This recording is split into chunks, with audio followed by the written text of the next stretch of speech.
ask her where she got those, but that's just what she would want me to do. I'll have Michaela ask her for me. Buckle up, Sarah. Yeah, but then Michaela will be like, why don't you just ask her yourself? That's just like Michaela. Sarah, buckle up. Michaela's such a great name. I wish I was called Michaela. There's like a dozen Sarahs in my class. Hey, we're not hitting the road until you buckle up, honey. Oh yeah, seatbelt. I forget sometimes because my brain is like busy, you know? I wonder if there's pizza at school today. Sometimes it can be tough to get through to your kids, but it's not impossible. Always make sure they're wearing their seatbelts, even on short drives. Remember, you have the keys, you have the power. Never give up until they buckle up. A message from the National Highway Traffic Safety Administration and the Ad Council. Visit safercar.gov/kidsbuckleup for more information. Recycled water may not sound very appetizing, but they're about to start drinking a lot more of it in a state that's prone to drought. California's State Water Resources Control Board approved regulations that allow treated recycled water to be stored in the state's reservoirs. The head of the board said it's important as cities and counties look to stretch local water supplies in what she called the face of an increasingly uncertain water future. California struggled through 5 years of drought recently and is struggling with below normal precipitation amounts so far this winter. The board set rules for the quality of treated recycled water that can be added to a reservoir, the percentage of it that can be added, and how long it can be there before it has to be treated again. There are existing rules that currently allow recycled water to recharge groundwater supplies and that can be used to irrigate crops.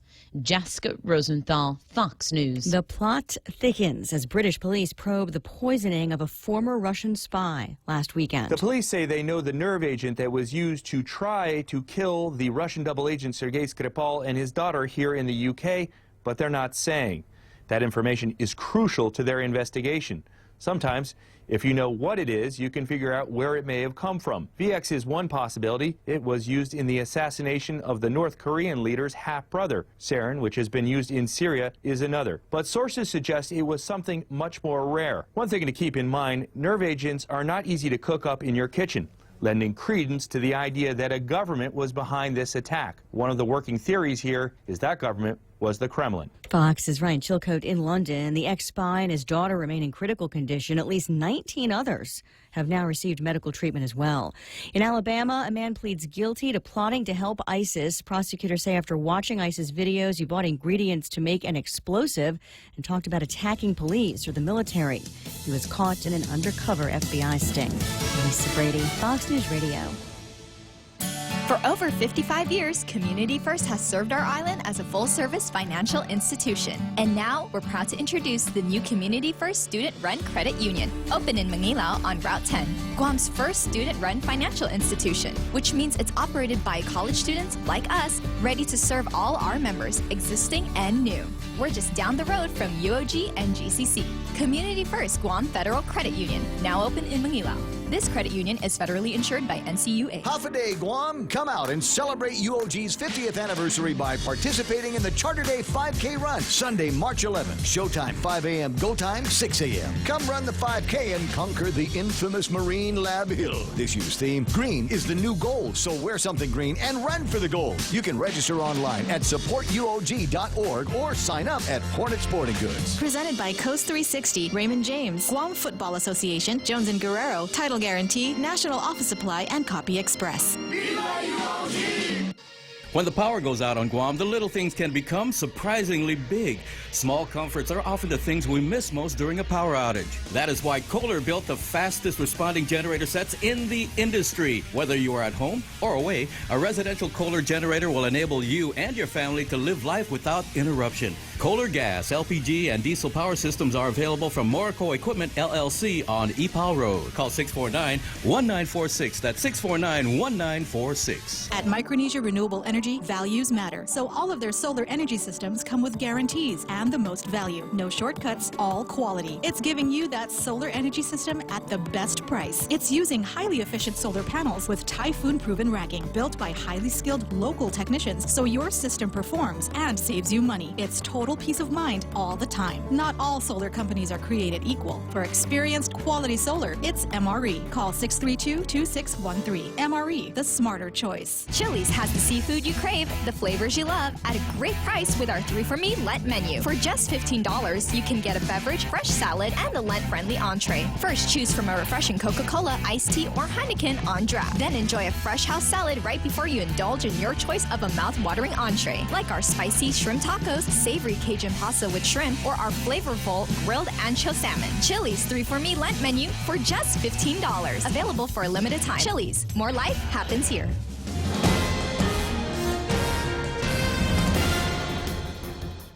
Half a day and good morning, Guam. News time here at The Point is 8 minutes past 6 a.m. this Friday morning. I'm Kevin Kerrigan. Here's a look now at some of the top stories from the Guam Daily Post. Guam lawmakers heading back into special session again this afternoon at 1 after taking a recess last night from the 8th special session called by the governor in the past month to consider yet another revenue measure to try and relieve the $67 million fiscal crisis threatening GovGuam employees with reduced pay and the loss of important government services for all island residents.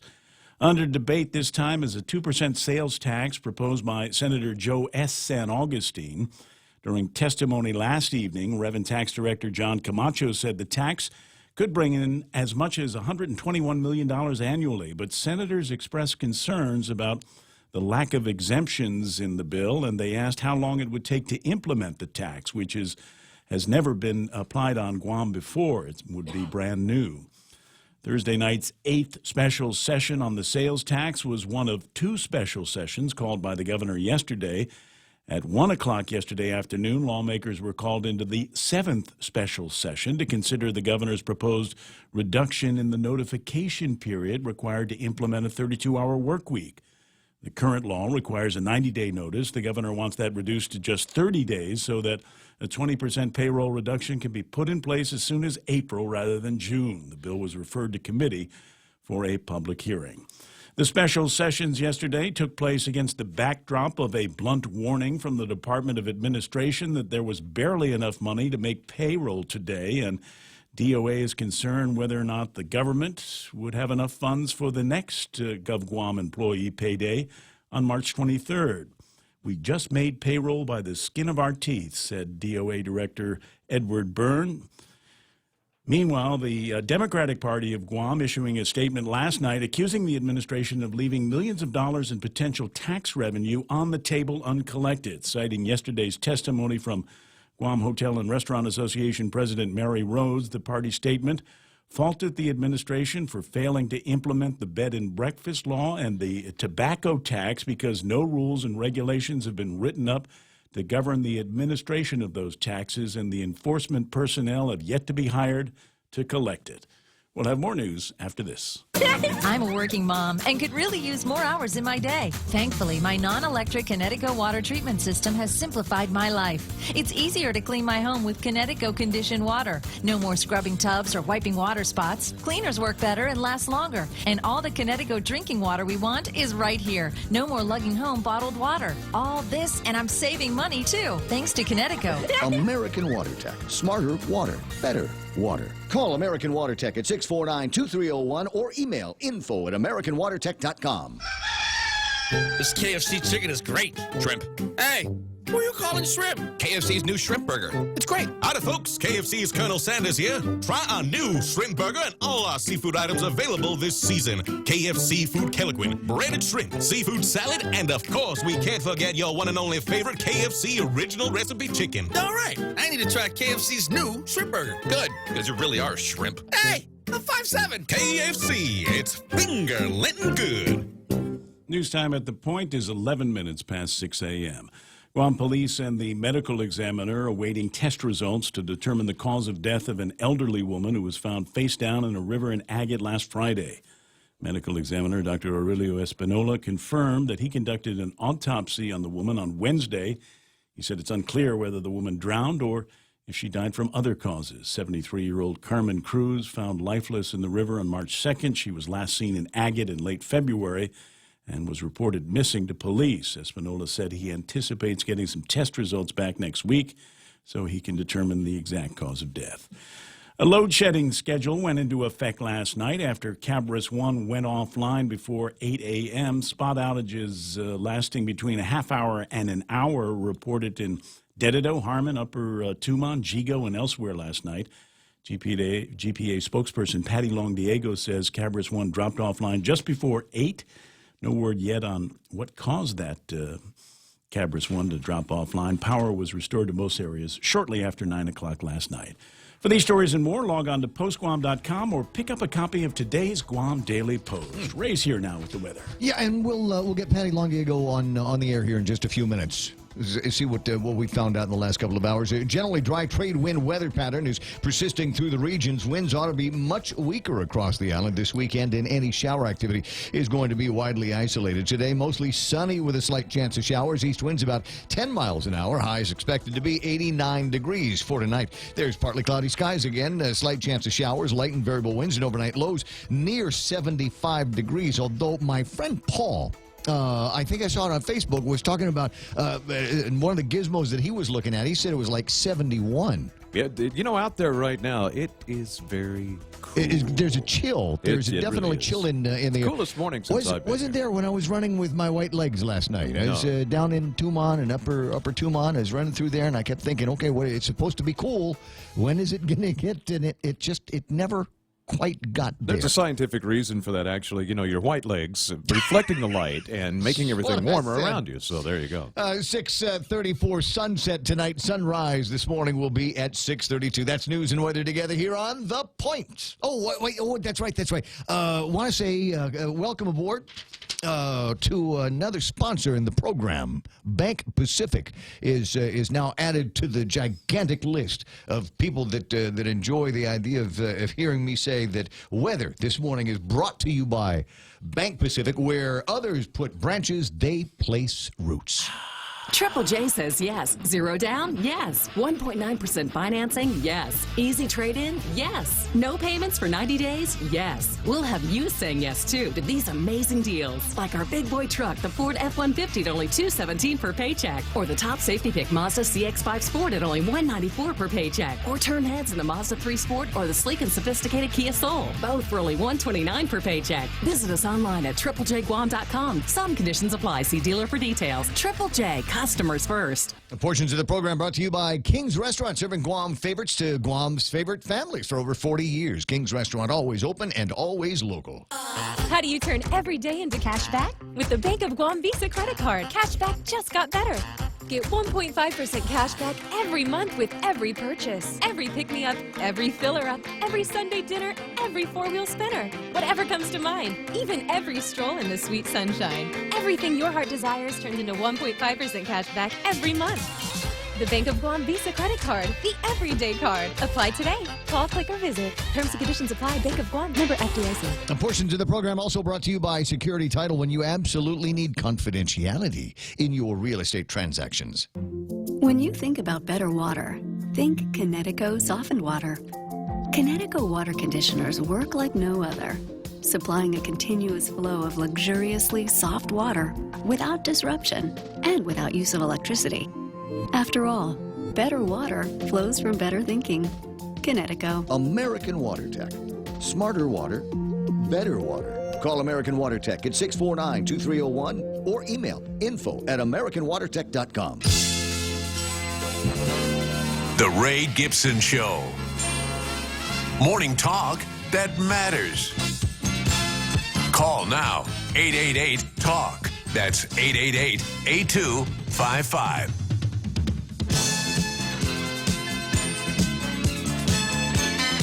Hey, that's a nice way to start the morning. And welcome to Friday, ladies and gentlemen. TGIF. Made it all the way through the week without any major disasters that I'm aware of, and now find ourselves here. Although I was wondering if there was a major disaster going on last night on Facebook, as I do before I go to sleep, just checking on things, and stirring a little bit of trouble.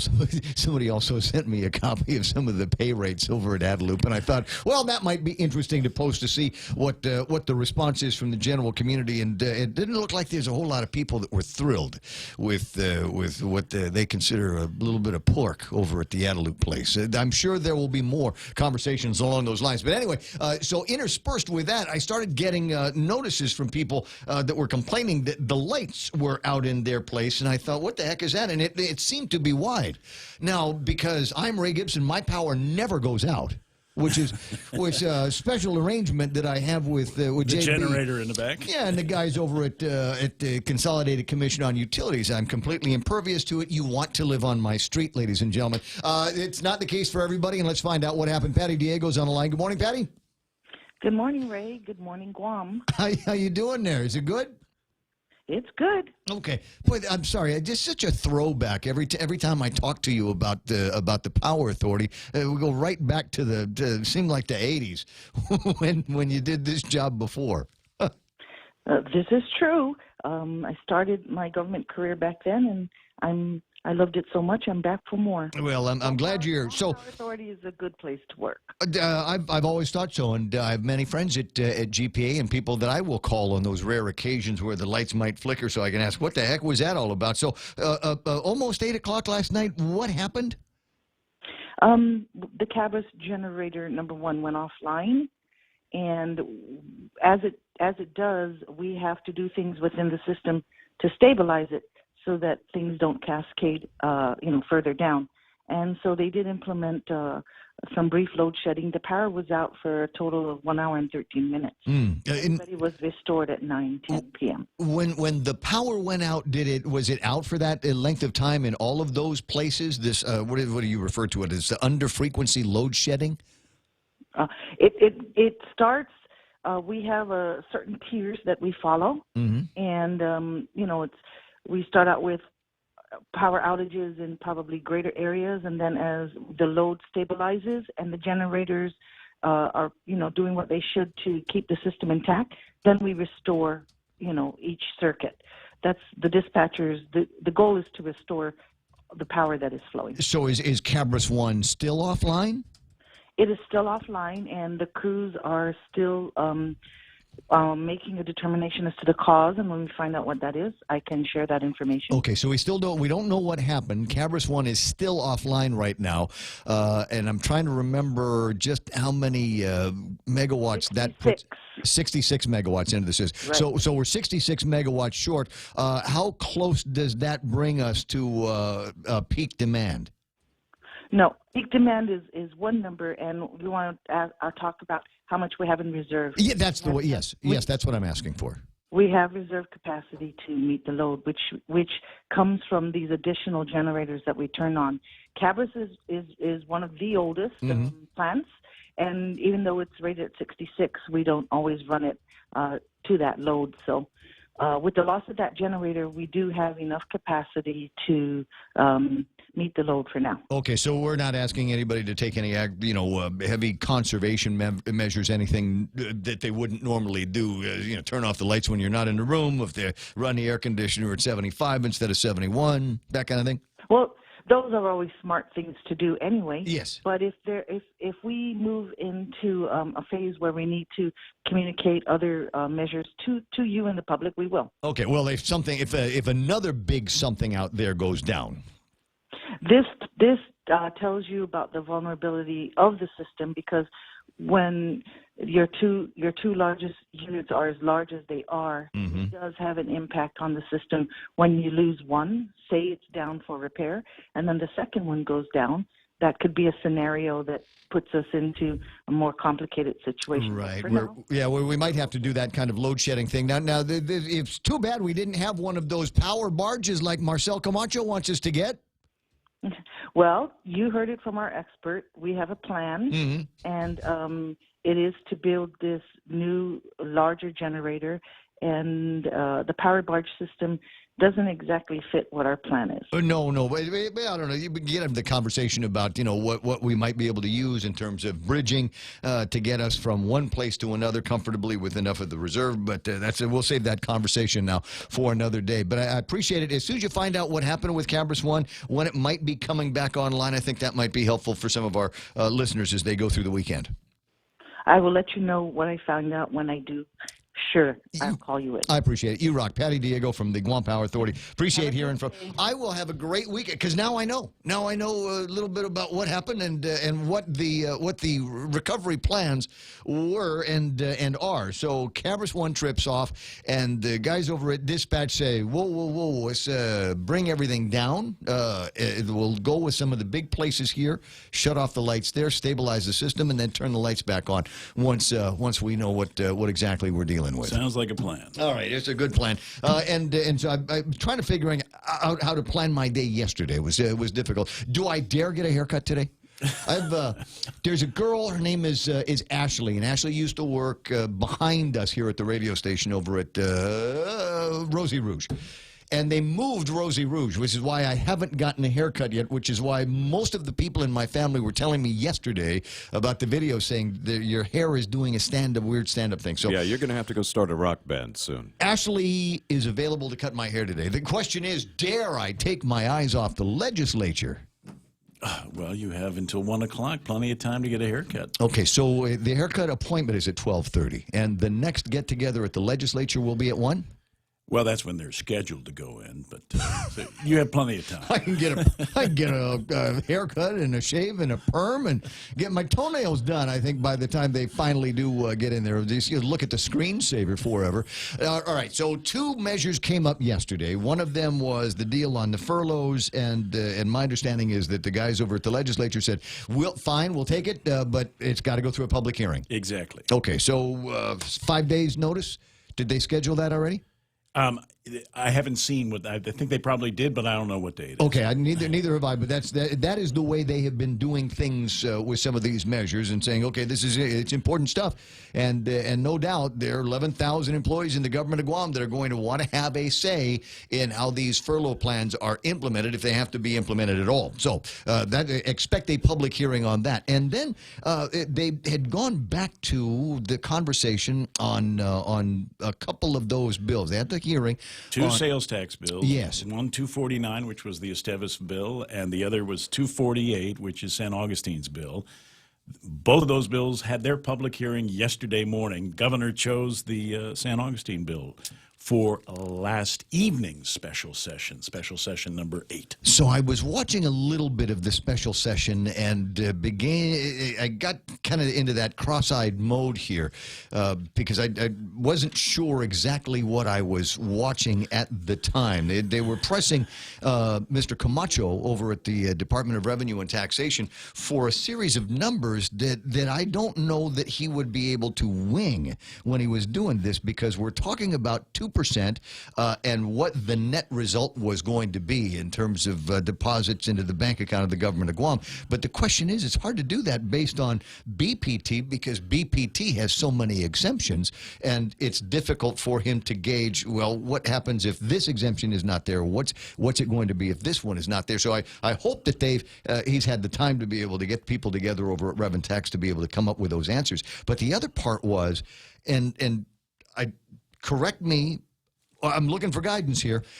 Did they, have they done it so that the 2% sales tax is not a 2% sales tax on top of the 4%? No, it would still be on top as it stands now. Well, that's an increase in the sale. That's an increase in the taxes, and has not the legislature already a couple of times said we're not doing an increase in the sales taxes? Some in the legislature have said that. Some, yeah, they keep getting voted out. They keep voted down, voted out for the election, voted down in the legislature. So they've already said we're not going to. So, but I haven't heard anything yet about a conversion from, converting a couple of BPT numbers to that sales tax number. Well, nothing has been introduced to accomplish that. And I haven't heard of any of the amendments on that either. So I'm kind of curious as to where this is going to go. A rose by any other name, guys, girls, at the legislature, just because we have a 4% BPT and we say, hey, now we have a sales tax, it's still, at the end of the day, going to be a 50% increase in whatever it is that I'm going to be paying at the till. And business people that may be enjoying some kind of exemptions. As I said, you got the Dave Santos Act, which provides for exemptions, up to a certain amount of money that you are earning as a result of being in business. And there's a lot of small business guys out there that have never gone anywhere near that. they're still in the game. They're still working. They're still maybe providing opportunities for employment and making purchases out in the general community for which hey, I'm a small business guy and I didn't make $50,000. Yeah, no exemptions yet on this sales tax proposal, and no sunset clause either. Did not hear that either. So and then because I'm easily distracted. I'm one of those guys. If I'd grown up in like the 1990s or the early 2000s, I would have been one of those kids that the teacher said, "You give him a shot every day. You make him take a pill because he's just too much, right?" So while I'm doing that and the power's out, then all of a sudden somebody else bounces in my direction. What I thought was an interesting piece of documentation. It refers to the $100,000 club at Adelup here, and they went through the staffing patterns. Now, I will say, based on what I am told and based on what I've seen from the more drawn-out staffing pattern paperwork here, these numbers account for base pay plus benefits. And I'll read the names and the numbers, and you can fill in the blanks on how you feel about this, whether you think maybe, yeah, that sounds like it's about right for that position of authority and experience and the education that you need, the background that you need to be able to do that job and be a member of Adelup's $100,000 club. Now, the paperwork I've got on this, I just tell you right now, it's incomplete. There are other people that are making significant, dollars in and around that same range. For whatever reason, they weren't included on this. I'm just passing it along to you the same way that it was passed along to me on my WhatsApp chat, and not necessarily by Adelup haters. The $100,000 club, Rose Ramsey, government deputy chief, $131,000. Joe Duenas, lieutenant governor's chief of staff. Joey is cleared for $124,000 and change. Eric Palacios, who must be the most special of special assistants at the Gov's office. This guy put down $109,000 in last year. Oya, the spokesperson, I don't want to butcher her last name, $106,000. His spokesperson rate. Amanda Blas from the Commission on Decolonization. And every day I wake up in the morning glad that there is a Commission on Decolonization. It just makes my life that much better. That job is worth $103,000. Well, they're paying her $103,000. Almost $104 for that job. And boy, I tell you what, this is the one that seems to jump everybody's ire, is our governor's office representative in Washington, D.C., putting Margaret Metcalf to the tune of $102,530. There's a bunch of people who go, number one, what do we need somebody there? We already have a congresswoman in her office in D.C., and number two, why were we paying that much? And now we're getting a lobbyist as well, right? And they were talking about getting a lobbyist. And so you go, I'm just not sure about this. But wouldn't you like to be invited to one of their parties or gatherings? I bet there are some shindigs that go down. Well, it's not so much her parties, but I know that she gets invited to a bunch of the other stuff. So, right. It's Margaret Metcalf, Republican, working with the Republican governor. Right. So if Eddie's not in, Eddie is not in Washington, D.C., and say Donald Trump throws a party, they call her and say, "Hey, Donald Trump's having a party. Why don't you come on over and wear a pretty dress and get a picture with the Donald and the Ivanka?" That's a sweet gig. Well, good. It's a sweet gig. And I'm looking at this, and then I get an email from, of all people, Chris Barnett. Malfunction Barnett, right? And so he's got this new gig over at KUAM where he does this thing called Chris Barnett Reports. So I'll get around as the program goes through to see if I can play snippets of it. But frankly, it's good enough that we play the whole thing. It's good enough that I play the whole thing, so we'll see if I can get to the ground on that. Kevin is looking at the clock, so am I. It's 6:30 in the morning, and time for our first look at headlines from the Guam Daily Post. Here is Kevin Kerrigan. Alpha Day and Good Morning Guam News Time here at The Point is 31 minutes past 6 a.m. In the headlines from the Daily Post this morning, concerns raised at a public hearing on a sales tax bill yesterday about the impact such a tax could have on tourism. Guam Hotel and Restaurant Association President Mary Rhodes said Guam is becoming less competitive as a tourist destination, and she warned that raising taxes at this time would set a dangerous precedent. Rhodes said increasing the sales tax now without exemptions or rebates for visitors could damage the image of Guam as a duty-free destination and make the island less competitive than it already is. Additionally, she told senators yesterday that arrival numbers from Japan continue to plunge, down 40% in the last few months, and projections through May aren't good either. 46-year-old Edward Koki Matsunaga behind bars, accused of probing a 4-year-old girl known to him with a stick. Court documents state the girl was being watched at a relative's home when the alleged incident occurred. She was taken to Guam Regional Medical City for treatment of her injuries. Court documents say Matsunaga denied touching the victim and accused family members of trying to get him into trouble. He was charged with first-degree criminal sexual conduct and family violence. Police have yet to identify a man who was struck by a car early Wednesday morning on Marine Corps Drive near the Guam Home Center. Medical examiner Dr. Aurelio Espinola said the unidentified man died from broken neck, a lacerated spleen, and aorta. He said the pedestrian was in his 50s. Preliminary reports indicate that the operator of a Toyota RAV4 was traveling along the outer northbound lane on Route 1 around 5 a.m. in the morning when he struck the pedestrian who was walking on the outer lane. Espinola is awaiting the return of several samples that will determine whether or not the man was under the influence of alcohol or drugs. For these stories and more, log on to postguam.com or pick up a copy of today's Guam Daily Post. Portions of, and in fact, this one in particular, at 6:32. In fact, that is iConnect time. iConnect, it's a push to talk that works, and they've got a great deal for you around the Easter holidays. I want you to hop in and get those details at iConnect. $7 meal from Circle K.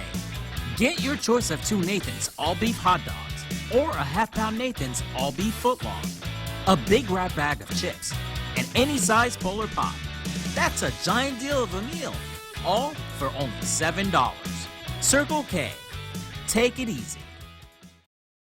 Wait, there's more. Also brought to you by our friends over at First Hawaiian Bank, where it all begins with yes. For more than 40 years, we've managed our island's most precious resource, your health. Take Care's benefit plans allow members access to more than 120 medical providers, 40 dental providers, and 18 pharmacies in the region. Take Care's health plans ensure members in Palau, Saipan, and Guam receive the care they deserve. Our programs and wellness classes have proven results for our valued members, and our commitment to your health never been stronger. Take Care, our island, your health plan. Okay, I will. Subway's got your fresh choices for Lent. Sink your teeth into the classic tuna or indulge in the mouthwatering greatness of our seafood sensation. Try the tasty Veggie Max. It's a delicious vegetarian patty, free of artificial colors and flavors. Visit any of their convenient locations today at Subway. Fresh is what they do. At GTA, we believe you deserve better than home internet with hidden data fees. That's why all our internet plans are unlimited, because binging movies in bed shouldn't make you want to hide under the covers when the bill arrives. So the choice is yours. Bill shock with the other guys? Or a life unlimited with GTA? Say goodbye to hidden data fees and make the switch today. GTA, your island, your network. Have you seen that GTA Power of Women commercial? Have you seen it? Silly sent me, it's just gorgeous. Mima does the voiceover on it, and it's kind of a montage, if you will, of some of our islands. I want to say most powerful women, but I don't mean powerful in terms of, position and that kind of thing. It's just women being, badass is the word. 6:34 in the morning, and so it's time to take a quick look at what's happening on your roadways right now. As usual, at this time of day, don't see anything major, but I am watching traffic begin to build up from Telempago into the central parts of Manilao, around Manilao in the school areas. That has been an issue because, it's school time, and that's where people go at this time of day. At 6:34, we can also see traffic starting to build southbound, down northbound in Agutya, just before you get to the Kipuha Loop. What's happening up in the Dadido region? Is there anything that anybody needs to know about there? Surprisingly, no. Looks like clear sailing right through to near the Dadido Sports Complex around the Compadres Mall. Might be a little bit of slow moving outbound, but otherwise everything is looking terrific. 6:35, that's traffic here on The Point. GPSI Guam is a professional services company that is a registered contractor for the federal government. They're an SBA 8A and HubZone certified SDVOSB, providing program project management, administration, technical support, logistics, and commodities. They welcome the more than 800 companies and participants attending the 2018 Guam Industry Forum who are interested in how the U.S. and Japanese governments are collaborating in constructing facilities on Guam. Contact GPSI if you need assistance in meeting your small business subcontracting goals at 671-477-3058. Family Finance has been serving the people of Guam since 1959, and they'll continue to be there for you in the years to come. Whether you're looking to get a personal loan for that summer vacation or paying off those long overdue bills, Family Finance has got you covered. Apply for a personal loan from $1,000 up to $3,500 by calling Family Finance in Hagåtña at 475-4545, Upper Tuon 647-5626, or in Dededo 633-4473. Family Finance has been serving the people of Guam since 1959. Morning talk that matters. The Ray Gibson Show. Call now. 888-TALK. That's 888-8255. No, dude, it really does matter. It really does matter. The stuff that we go over here, and I know that there's some people that are listening going, yeah, you talk about the salaries that people are going to be making at Adelup, and I guess they're going to look at the legislature pretty soon. I'm sure they're going to look over at the judiciary and see what those numbers are going to be. And I know that there's some of you that go, well, that's just, that's typical hater talk around times like this. But we need to make the balance. And if I got to do it again, I'll do it again. There are people that are going to be hit a lot harder than you think when it comes to this increase in the sales taxes or the BPTs that they're talking about. And people make a big noise. Well, it's a GovGuam employees. They're people here too. They're residents here too. But I urge you to go and visit the Guam Department of Labor's website and see what it says down there. Gary Isles does an incredible job putting this together. We had Sam Mabini on the radio yesterday talking about how they want to be able to take some of what is, it's in tabular form, it's, and hidden away in documents so that you can actually see what these numbers are trying to say. And in their most recent view of hourly wages, and for the private sector and the public sector, it works out like this. This is how I want to underscore the point that a 2% increase in sales taxes or BPT are going to hit people differently. If you work in the private sector on Guam, your weekly wages between December of 2016 and the December of 2017, your weekly wages went up by how much? I haven't the foggiest idea. $13. $13. That was the difference. The Gulf, it started $485 in December of 2016. Average weekly wages in the private sector went up to $498 in December of 2017. Now, here are the numbers for the public sector. Average weekly wages, and they're going to come back and say, well, you can't do that. It's apples and oranges because we've got managers and supervisors mingled in with line guys. Okay, well, if you don't like it, change the way you put the numbers together then. But here's the deal. Between 2000 and December 2016 and December 2017, private sector wages, weekly wages went up by $13. What do you suppose it was for public sector? Mike, we've already done this, so don't help him. Don't jump in and help him. I'm sorry. Okay. Don't you? I can see you in the background making hand signs. Yeah, so how much is it? Let's see. 13 times 2, 26. That number is too low. Try again. 36. That number is still too low. No. Yes, it is. 3 times more? More than 3 times more? How could that be? The average public sector weekly wages in December of 2016, according to the paperwork in the Department of Labor, $1,004. Right? Remember, that is in contrast to $485 for the private sector guys, right? So in December of 2017, that number went up to $1,049.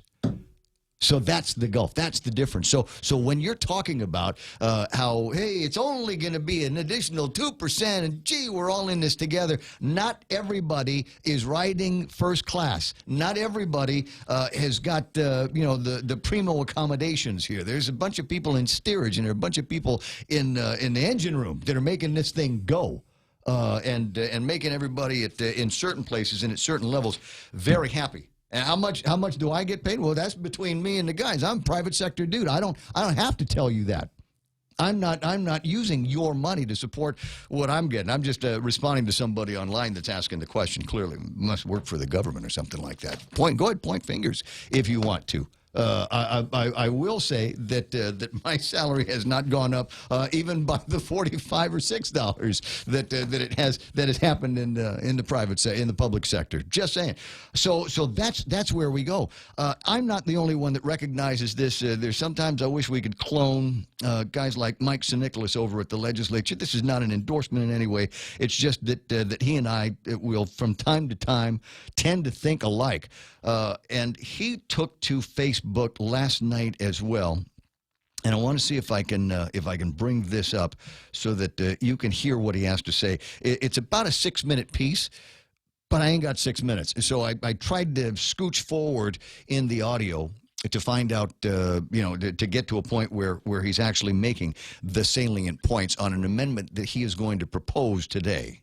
And I'm going to introduce an amendment that's going to create an exemption for Guam residents to any sales tax.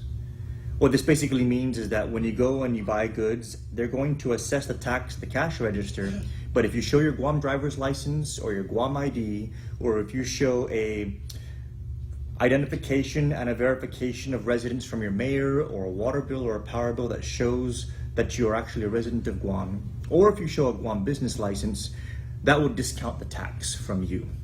And that will ensure that our people aren't going to be impacted by any sales tax increases. What would eventually happen is that these taxes would instead be paid by non-residents. It will be paid by our tourists, it will be paid by visiting military personnel. When the military buildup happens and we have 5,000 Marines shifting in and out every 6 months, a lot of them will be paying this sales tax. So over the long term, not only will this address our situation now, but it may actually be a very, very good way for us to raise revenue for our island without negatively impacting our people. And so that's the amendment that he is proposing to add to the continuing discussion in the drama this morning on the sales tax. I like what I think he's trying to do. I'm just not sure that that's the way. I don't know. I'm trying to put it together in my head. I like the idea that he wants to prevent there from being additional costs to you and I, as people that live here, certainly as people that weren't a part of causing this problem. But the idea that this non-resident sales tax would be paid by folks that are here because they're tourists, I bristle at that. And maybe we need to have another conversation about this. I'm with Mary Rhodes. I'm with Mary Rhodes. Anything that we can do to maintain our level of competitiveness among the hospitality communities, we have to do. Yeah, because you can't put that on an ad campaign. Hey, come to Guam and pay more than everybody else does. Yeah, we don't know how to control our expenses, so we're going to charge you more to come here. See how great we are. If we were the only place, in the world or in the Pacific, in this part of the Pacific, that had the kind of sunshine that we have and the kind of sand that we have, the kind of shopping that we have, our nightlife, our restaurant, if we were the only people that had that, then I can see where we could almost price ourselves into that premium level, right? Of course, you have to recognize that tourist prices everywhere are a little bit higher. Personal experience tells you that, I'm sure. Oh, wherever you go, that when you see a tourist coming, raise the price. Yeah, but that's I expect to pay a $6 beer, right? Wherever I'm at, I expect my beer is going to be $6 until I can go figure out where it is that the locals are getting their beer that are going to be charged a whole lot less. And I don't know that justifies it. I think we have to remember we've got to be competitive. We got gillions of Japanese. I forget what the numbers are, but the gillions of Japanese that go from Haneda and any of those places that used to fly to Guam all the time, they fly to Okinawa. Similar language and similar food, and you know what? They have beaches there, and they have a big aquarium up at the north end of town, and there's good food, and there's plenty of shopping, and many of those same tourist experiences that people want to get. Stay close to home, stay safe, and it's cheaper. we got to look around here and be honest with ourselves. Is this the best version of this destination that there is? And if we decide that we're going to be taking our inability to control our costs and foisting it on tourists, that may give them another reason not to fly to Guam. I mean, how many of them are flying in on budget carriers anyway? Right? How many guys are coming in on the cheap?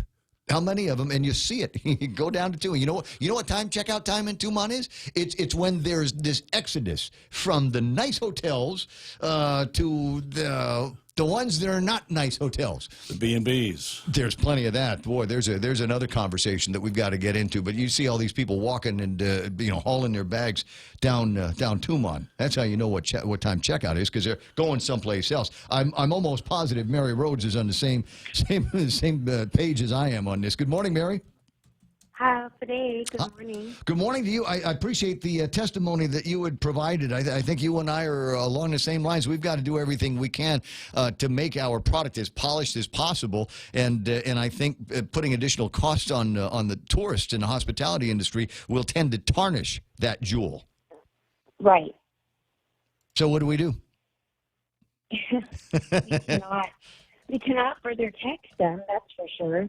I mean, it's a difficult situation in what they're trying to do, but what the government of Guam can't realize is that they have so many areas that are leaking and that are so inefficient.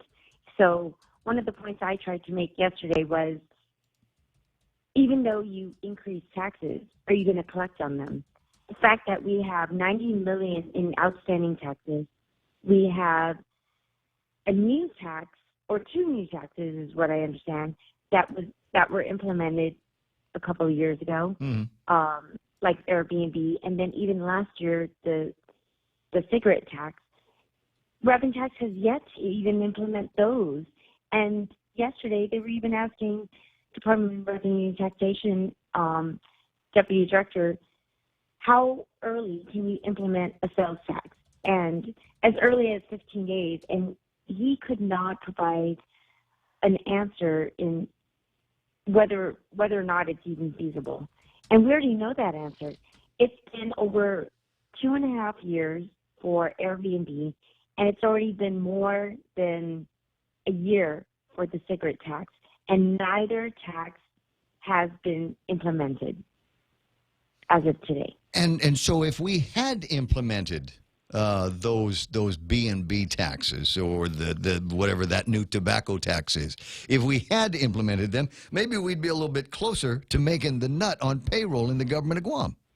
Absolutely. If you just do the simple math, which I did yesterday, of 240 Airbnbs with an average of 5 rooms and an average rate of $150 per night, with only 50% occupancy, that number is about $20 million, $24 million, if you do the number. And that's with only 50%. Wait a second. Do that number again. How much is what's the monthly? I'm trying to remember what the hotels are currently paying now with all of the rooms that they have. Well, you have to remember. Well, I'm just trying to do a comparison here between this is how much money is currently going in with the tourist attraction fund, and this is the additional money that they could be getting if they only bothered to collect that tax. Correct. Hotel occupancy taxes is about 50. It's over $50 million right now. 50. Right. Okay, so it's over 50. We could get another 24. Correct. Huh. Okay. That's the lost revenue that we're not even collecting. And then I don't know the number for the cigarette tax. Well, I don't know if anybody knows what those numbers are. I think they modulate from time to time depending on who's reporting. It's like the gambling numbers. But let me go back and just query you on a couple of other things. You had 240 of these B&Bs that are out there? Correct. That's what's listed, and only 16 of them are registered with Revenue and Taxation. Well, why, if they're not paying the taxes because we don't have any rules and regulations, how are they able to do business? Why aren't people going then and shutting them down? I mean, at the basic of it, wouldn't that be a health violation? That's correct, and they shouldn't have occupancy for that type of business. But the challenge is they're not listed as a hotel, motel, lodging. They're listed as an apartment. I see. So it's hard to go after these people on these very short-term apartment leases. They're not illegal. I mean, they're still listed as a bona fide business under an apartment. Or multiple dwellings. Well, I was going to say, then they fall under zoning, so it's difficult to get them out from under neighborhoods. Somebody sent me a map listing for my neighborhood, and apparently down the street this way and down the street that way are two of these B&Bs. I think they were listed as hotels. They actually said hotels. Yeah, it's unless revenue tax makes that justification or clarification of what exactly they are, they're not operating illegally, honestly. Did anybody ask Mr. Camacho about that last night in the hearings that you were aware of? Absolutely. Yes, both Senator Lee, Nelson, Morrison, and Snoxy. And the response as to why we don't have those numbers yet, we don't have those rules and regs in place yet was what? He explained that it's just a matter of, identifying the form and being able to have them processed. This ought to be somebody's fast-track job today. It's not like we have to go back to the legislature and do something. And I think that's a point that the Democratic Party of Guam is making in a presser. That's what they're making, exactly. Yeah, they're making now is that you've already asked the legislature to do things. The problem is, no matter how hard we might try, laws without executive leadership are nothing. There's a big leak here. A couple of them that have been identified. Right. You have to promulgate the rules and regulations to enforce it. And I think that's why revenue and taxation was able to be done yesterday with regards to how early can you implement, whether it's, a GRT increase or a BPT increase, a sales tax increase, even looking at property tax increase. Regardless of what it is that they look to rectify the situation, it's still solely relies on an agency to implement and enforce it. Right, and I tell you what, if they come back and say we just don't have the personnel to do it, I tell you what, there's a bunch of people that I'm told are some of the hardest working people in the government of Guam, based on that $100,000 plus salaries that they're getting. I'm sure they can be otherwise dispatched to go and earn some of that by helping promulgate some of these rules and then work in the enforcement. Kevin? Mary, you spoke yesterday during your testimony about a survey that Hotel and Restaurant Association had conducted. I know the survey is not complete, but could you share with us some of the initial results you got? Sure. Actually, one of the questions that we did ask was whether or not you would support some of the monies to go towards promulgating the rules and regulations and providing the necessary staff, because we know that has been the crux of the problem with revenue and taxation. Your phone. I'm sorry, Mary. Your phone is breaking up there, and I wanted to hear that answer a little bit more. If you could get near a window or a door, a little bit closer to the nearest cell tower, that'd be great. Okay. Okay, better. Can you hear me? Yeah. Okay. So one of the things we did ask was whether or not you would be supportive of some of the monies to go towards revenue and taxation in order to provide the necessary staffing and the resources to collect the money, but also to enforce the rules and regulations. Can anybody say no on that? There were quite a few. Sorry, I have to go and get my laptop to get the results of the survey. Well, I tell you what, if any, let's circle back and see if I can get you on the line a little bit later on. I recognize that it's early and you've got your morning stuff to get through, and it's a big weekend. GHRA Gala tomorrow night. That is correct. We will see you tomorrow night. But Kevin's correct. We have a survey, and we had about 15 questions, and definitely am able to. It's only preliminary results because we only had 7% response rate, but of them, that's exactly what I presented to the legislature yesterday. Okay. Well, if you can bounce me a copy on the WhatsApp or an email, and then I'll make sure that Kevin gets a copy as well. She sent it to me, actually. I'll send it to you. Oh, okay. All right. Well, good. Then we can take a look at it. Alrighty. All right, Mary, I'll talk to you pretty soon. I'll see you tomorrow night. Okay, I'm going to get a haircut today, so I look at least as good as you tomorrow. Do that. You debonair. I'll see you pretty soon. It's 6:55 in the morning. Yeah, we all work and play together here. So those are among the concerns that she's got. Is don't start necessarily looking at things that are going to impact tourism. We're already in enough trouble as it is with airlines that have pulled out schedules and routes that they are giving up to somebody else, and now you want to make us that much more expensive. Now the other part of this, and Mike, I appreciate that you're thinking on it. I don't know that I want our folks in the military to cover this, not as well.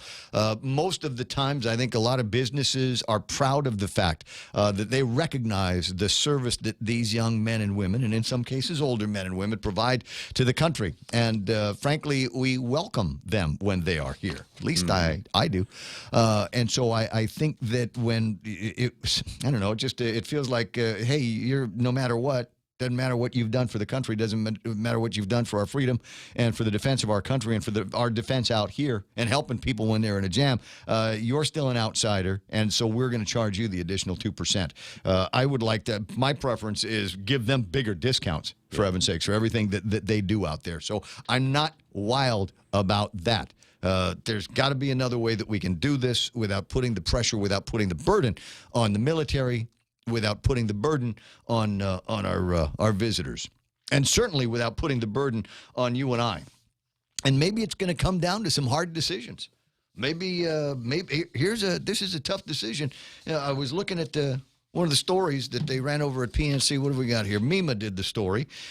Mayors, lift the gaming ban or we will cancel the Liberation Carnival. There is, and I knew that it had an impact on the casino, but I did not realize that it had an impact as well on some of the other little games that we do. One of my favorites from back in the old days was the Papa Booty contest, where you get no, it's serious. This was an actual game at an actual carnival where you get a girl and she gets a balloon and then she has to sit in his chair and pop the balloon. And let me just say, everybody was a winner in that one. Nobody lost in that particular competition. But the Betu and the color games, pay red, those are no longer allowed. And the mayors are saying, hey, listen, you're not giving us a chance to make any money on this. So either remove the gaming ban or we got to cancel the Liberation Carnival. You know what? Maybe we're not going to be able to afford having a carnival this year. Maybe we're going to have to forego Liberation. You know, we had Liberation last year and Fest back on top of that. Maybe having 2 parties in 1 year is going to mean that we only get 0 parties in this year. Hey, would you look at the time? We're KUSG, Hagutnia, headquarters for Fox News Live. That's coming up next. After that, Kevin Kerrigan with a look at all of the big stories that we are talking about here this morning on The Point. You can talk about it too. 888-8255. News is next.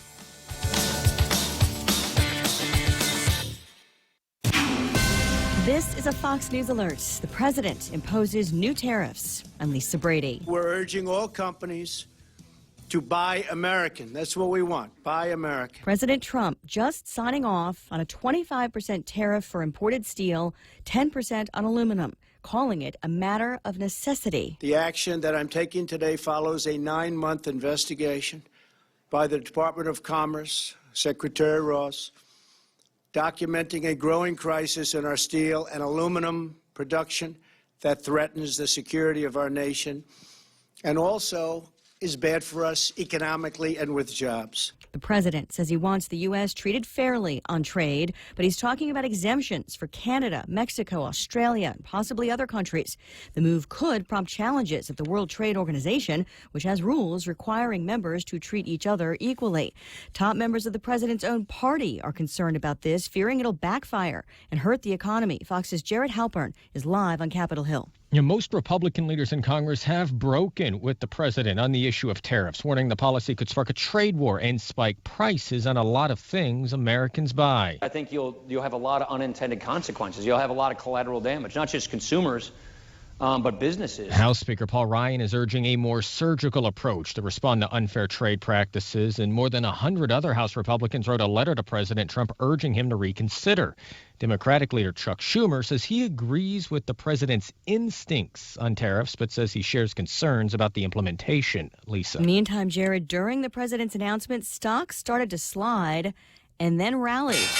The Dow up 94 points at the closing bell to 24,895. The S&P and the NASDAQ also finishing higher. Fox News, fair and balanced.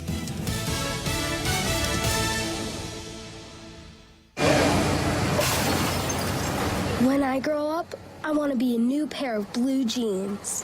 When I grow up, I want to be a kid's first computer. When I grow up, I want to be a glass countertop in a new home. When I grow up, I want to be a kid's best birthday present. When I grow up, I want to be a football stadium. When I grow up, I want to be a warm fleece on a cold day. When I grow up, I want to be a fancy backsplash. I want to be a bike that races around the country. When I grow up, I want to be a bench on a forest trail.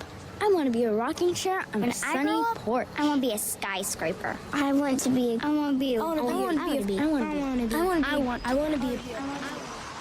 When I grow up, I don't want to be a piece of garbage. And if you recycle me, I won't be. Give your garbage another life. Recycle. Learn how at iwanttoberecycled.org. A public service advertisement brought to you by Keep America Beautiful and the Ad Council.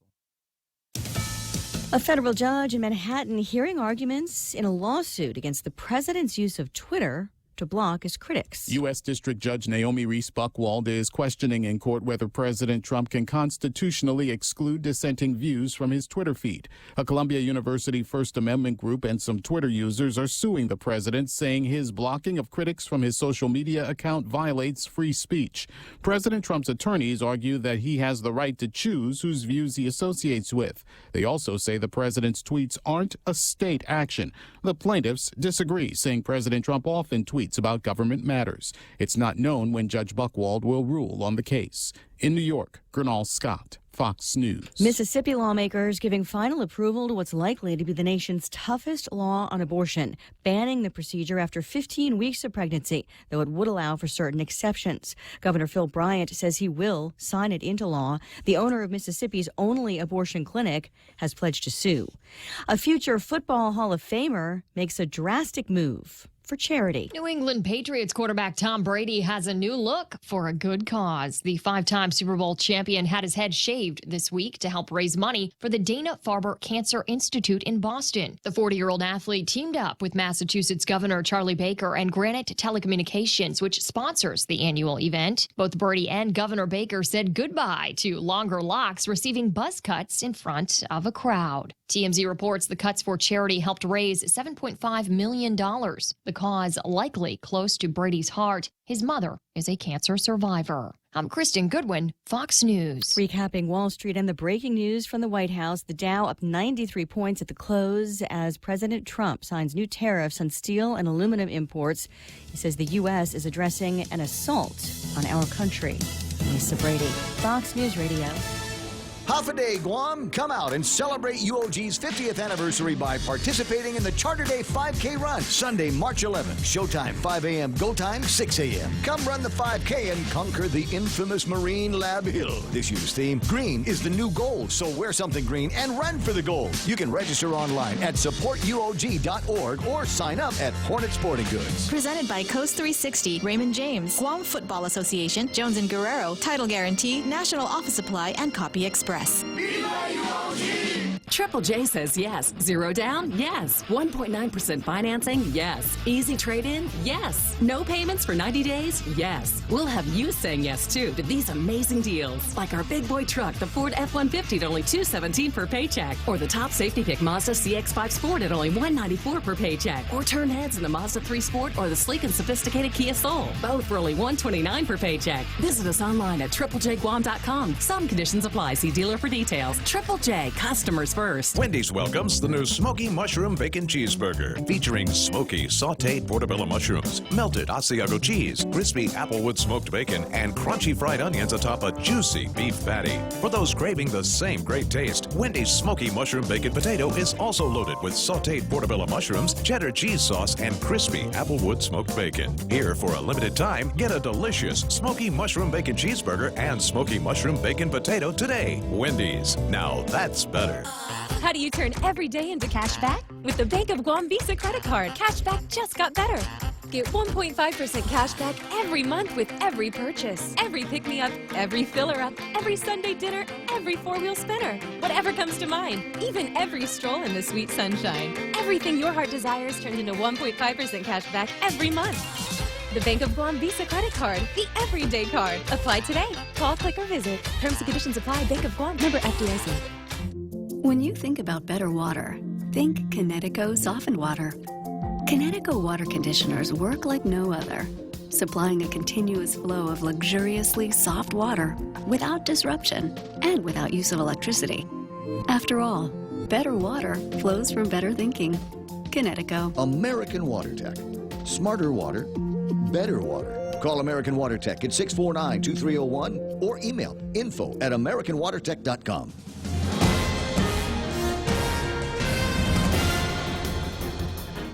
Half a day and good morning, Guam. News time here at The Point is 8 minutes past 7 a.m. this Friday morning. I'm Kevin Kerrigan. Here's a look now at some of the top stories from the Guam Daily Post. Guam lawmakers heading back into special session again this afternoon at 1 after recessing from deliberations on a 2% sales tax last night. This is the 8th special session called by the governor in the past month to consider yet another revenue measure to try and relieve the $67 million fiscal crisis threatening GovGuam employees with reduced pay and the loss of important government services for all island residents. Under debate is that 2% sales tax proposed by Senator Joe S. San Augustine. Amendments expected to be proposed this afternoon, including one from Senator Michael San Nicolas, who says he plans to make it a visitor-only sales tax. In a post on the senator's Facebook page, San Nicolas said local residents would be exempt from the tax under his proposed amendment. There was another special session yesterday as well to consider a measure to reduce the notification period required to implement a 32-hour work week. The current law requires a 90-day notice. The governor wants that reduced to just 30 days so that a 20% payroll deduction can be put in place as soon as April rather than June. The bill was referred to committee for a public hearing. Special sessions yesterday took place against the backdrop of a blunt warning from the Department of Administration that there was barely enough money to make today's payroll for GovGuam employees, and the Department of Administration is uncertain whether the government will have enough funds for the next payday on March 23rd. We just made payroll by the skin of our teeth, said DOA Acting Director Edward Byrne. We'll have more news after this. This KFC chicken is great. Shrimp. Hey, who are you calling shrimp? KFC's new shrimp burger. It's great. Howdy, folks. KFC's Colonel Sanders here. Try our new shrimp burger and all our seafood items available this season. KFC Food Keliquin, breaded shrimp, seafood salad, and of course, we can't forget your one and only favorite KFC original recipe chicken. All right. I need to try KFC's new shrimp burger. Good, because you really are a shrimp. Hey, a 5-7. KFC, it's finger-licking good. GPSI Guam is a professional services company that is a registered contractor for the federal government. They're an SBA 8A and HubZone certified SDVOSB, providing program project management, administration, technical support, logistics, and commodities. They welcome the more than 800 companies and participants attending the 2018 Guam Industry Forum who are interested in how the U.S. and Japanese governments are collaborating in constructing facilities on Guam. Contact GPSI if you need assistance in meeting your small business subcontracting goals at 671-477-3058. News time at The Point is 11 minutes past 7 a.m. Having waited a year to go to trial on charges of attempted murder and aggravated assault, a man detained at the Department of Corrections rejected a plea deal offered by the Attorney General yesterday in court. B.F. Esom, also known as Tenno, went before Superior Court Judge Vern Paris for that change of plea hearing. In January of last year, Easom was drinking with a friend when he allegedly stabbed his drinking partner above the eye. Easom told the court yesterday he did not feel comfortable signing a plea deal unless he first spoke with his attorney from the public defender's office. Another hearing in his case scheduled for later this month. Cabris 1 and its 66 megawatts tripped offline last night. GPA spokesperson Patty Long Diego here on The Point this morning said it went offline just before 8 o'clock last night, causing spot outages at villages around the island that lasted about an hour. Backup generators kicked in. Load shedding had to be implemented briefly in order to prevent a cascading loss of power island-wide. Power was restored to most areas shortly after 9 last night. Cabris 1 remains offline this morning. Diego said the cause is under investigation. For these stories and more, log on to postguam.com or pick up a copy of today's Guam Daily Post. Right here with the weather. Is there going to be weather today? I thought I had a look at it. It's the usual weather roundup that we've got for you on a regular basis, and son of a gun. Oh, there it is. Yeah, for the most part, there's just none. It's just today. nice right now. It really is. It's this very second. It's really nice outside. The sun is just, it's been out for a little bit, but it's not hot. Hasn't really heated anything up, and there's still a nice little nip in the air, or as much of a nip as we get here on Guam. Mostly sunny today, with maybe on some showers. East winds only about 10 miles an hour. Highs today, 89 degrees. Tonight, partly cloudy skies, slight chance of showers, light and variable winds, and overnight lows of about 75 degrees. Sun set tonight about 6:30, sunrise tomorrow morning. Getting earlier in the day as we move through the year. So it was 6:33 yesterday, today 6:32. So I imagine it'll be close to those kinds of numbers and start coming up earlier and waking the chickens up. Yeah, at it looks 7:12. like we'll reach our equinox next week. It happens a little earlier for us than it does for those to the north. Because we're special. It's That's right. 7:12. That's news, weather, and your cosmic update. And right here on The Point. Relax, enjoy, and be greeted by the spectacular view of Hagåtña Bay when you visit The Point at the Sheraton Laguna Guam. Gaze into the beautiful sunset as you unwind to the music of Philip Garcia and Natasha on Wednesdays, Mama Shar and Nina on Thursdays, Philip Garcia and Luis Muña on Fridays, and Jack Larimer on Saturdays. Open daily from 8 a.m. to 11 p.m. Happy hour from 5 to 8 p.m. with all cocktail drinks for $7. Receive a discount when you present your SPG card. Call Peter Yaban at 646-2222 for reservations at The Point at the Sheraton Laguna Guam Resort. The Raymond Gibson Show is brought to you by King's Restaurant, serving Guam favorites to families for over 40 years. King's Restaurant, always open, always local. Security Title is honored to join in sponsoring Ray Gibson on The Point. Hafiday, my name is Jesse Cruz from the village of Maina, and this is where I start my day, listening to the voices of our community and sharing thoughts about issues that affect all of us. It all boils down to our people and our land. Protehi Tanomo, protect your land. When it comes to your family land, remember to call the professionals at Security Title, just like you call Ray Gibson in the morning. Yeah, is there going to be any business to report here this morning? As the lady on the Fox said, well, everybody's in a little bit of a tiff here over the president and his conversations about these tariffs that he's putting in place.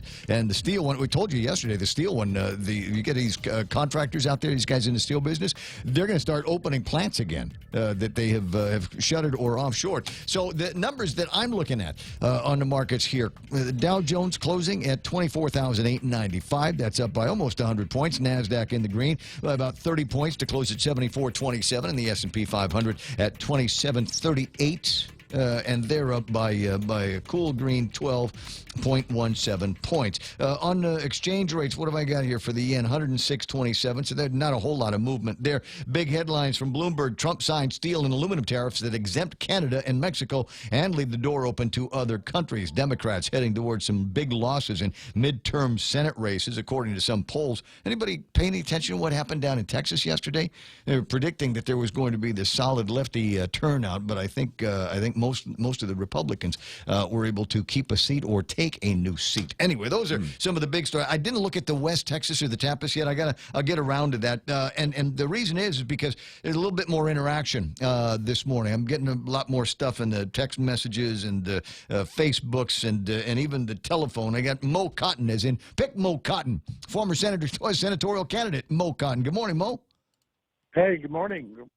Can you hear me okay? I hear you loud and proud. 5 by 5, as they say.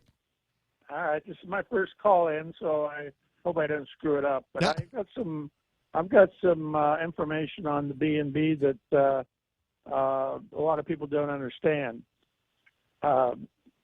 First of all, when the law came out, it said the B&Bs can be on R1 property. So that's why a lot of the residents are creating B&Bs. But the problem is they need a business license. So they go to Public Works, and one of the permissions you got to get is from the fire department. Right. And they'll come in and say, you got to live in the unit in order to have it be a B&B. In other words, it's got to be a residence. The person lives there, and then he has a room for a B&B or 5 rooms or whatever. But as long as he's living there, it's okay. Well, most people don't do that. They're buying a home or setting up an investment home and calling it a B&B. Well, now he can't get a business license, so he turns around and calls it an apartment. Right. But if it's an apartment on R1 property, he's violating the zoning law. So that's the dilemma that these people are in. They can't get the business license because they're not going to live there. Occasionally, you'll find one that has that set up right, but most of them are not set up right like that. Well, even for an apartment, though, even for a business license for an apartment for rentals, don't you have to have some kind of? Don't you have to go to One Stop and get somebody to? You have to have a business license, but it's got to be on R2 property if it's an apartment. Right. So you said there's people up and down your street. Those people are probably on R1 property. Where that would be okay. No. If it's a B&B, it's okay, but they can't get a business as an apartment. Okay. Unless they're living there. I'm sorry, I got a little bit turned around in my head, but I think I understand the point that you're trying to make here. Well, apparently there have been for a couple of years now opportunities for the Department of Revenue and Taxation or some other body to be able to determine what these rules and regulations would be. And they haven't done that yet. And so we have money coming in, and however these folks are able to do it. And I don't have a problem with people being entrepreneurs. Let me make it clear. If you've got a way that you might be able to make some extra scratch by letting somebody stay in a bedroom that you aren't using, or if you built a little bit of a complex and you've got some space, maybe you don't live there all the time. I don't care. Make some use out of the property. But let's come up with the rules so that we can get money from you when that happens.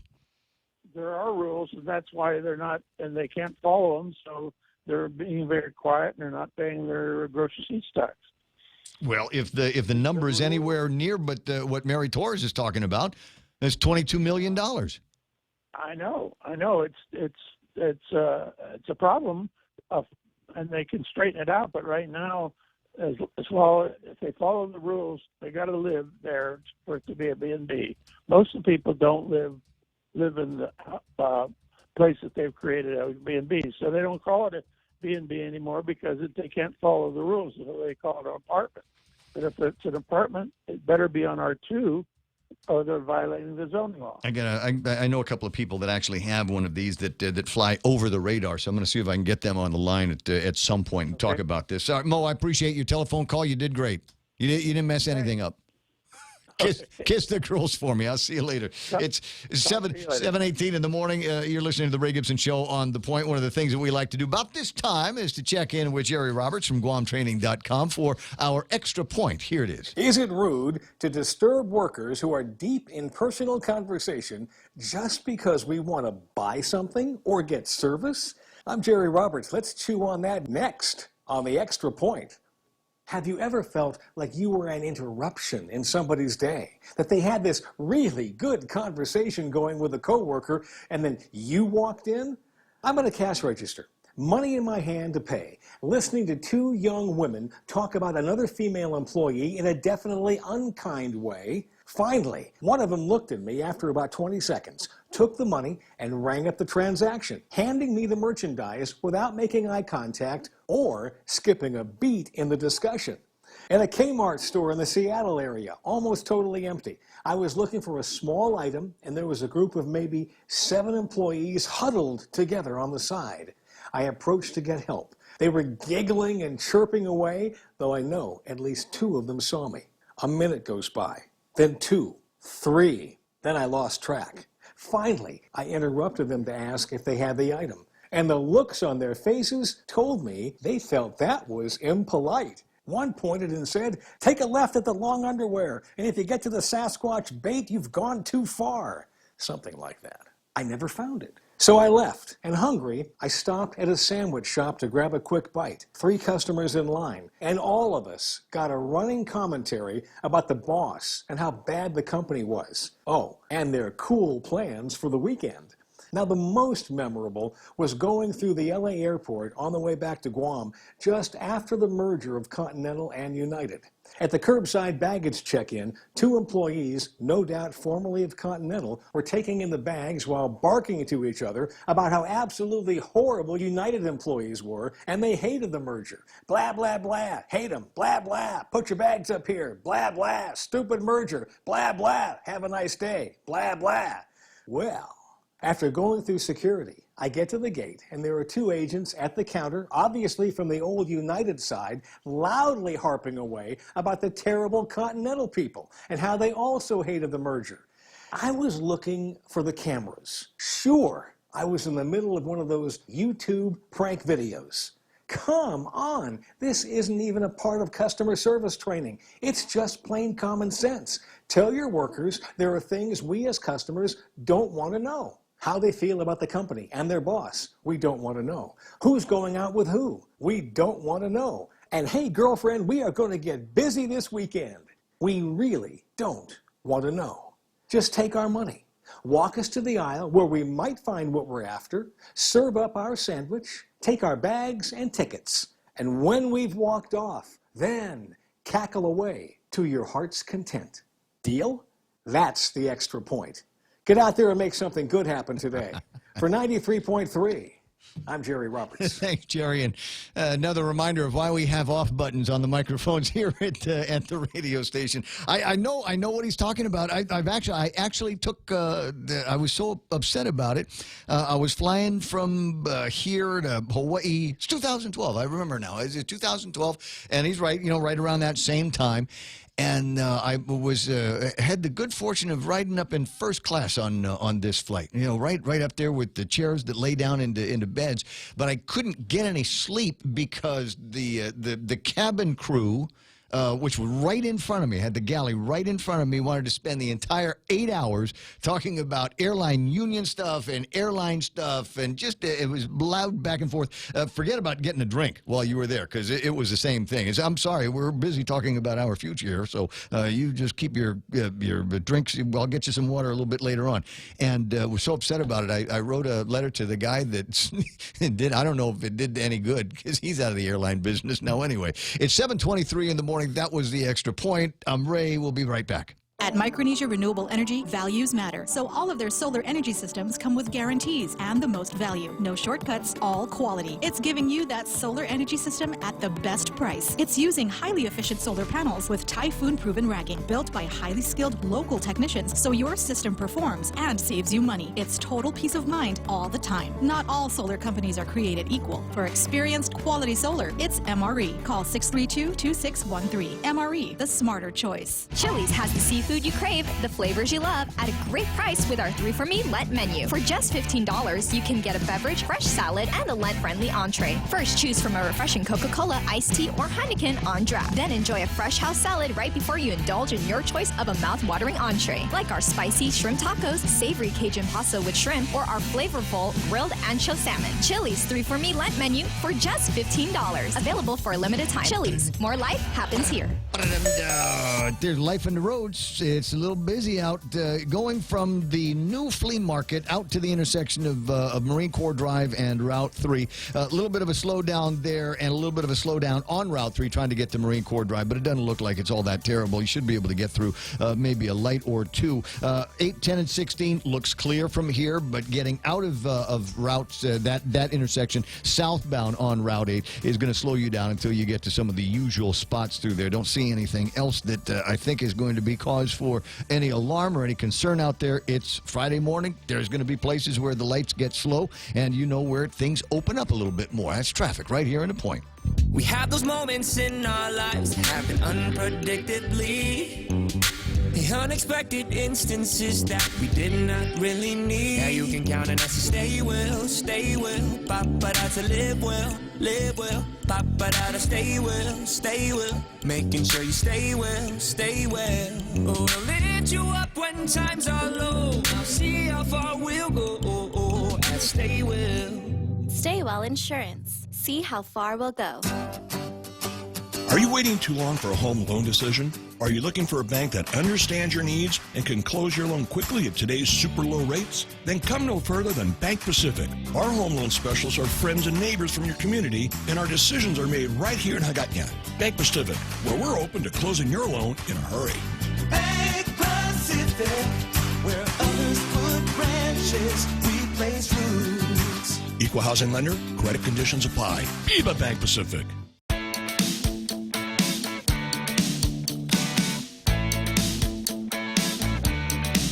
7:25 on a Friday morning. My name is Ray. Coming up, a very close, very dear personal friend of mine, Anthony Godwin, is going to be in the studio. And the reason why I wanted to get Anthony in here is because I wonder what's going on in the real estate business every once in a while. And you know, you get handed this thing in the morning with the headlines on B&Bs and how much revenue the government of Guam could be collecting, another $22 million. And listen, that's half of what we get from the hotels that are already here. Can you imagine, right? So you would think there might be some hurry to get the paperwork done on this, but apparently that's not necessarily the case. So we'll talk with him, and there might be a few other questions that pop into my mind about different ways that you can use property. What's hot in rentals? What's hot in commercial? What's hot in residential? And all of that. But as has been pointed out, there's interesting conversations going on all over the place. Social media is just upside down this morning with everybody that is looking at what they're referring to as the $100,000 club, where there's a number of people over at Adelup, and there's just a handful that I've named. There's even more if you want to go and look at the staffing patterns. So I'm gonna play the video, and just to make it clear, the video sent to me by Chris Barnett. He did not ask me to play it. There is no agreement that I've got with the guys over at KUAM to put this on the show. I just thought it would be interesting, and I got my fingers crossed that I won't get in trouble for playing what they refer to as Chris Barnett reports. And in this report, he wonders if there might be some fat to cut at Adelup.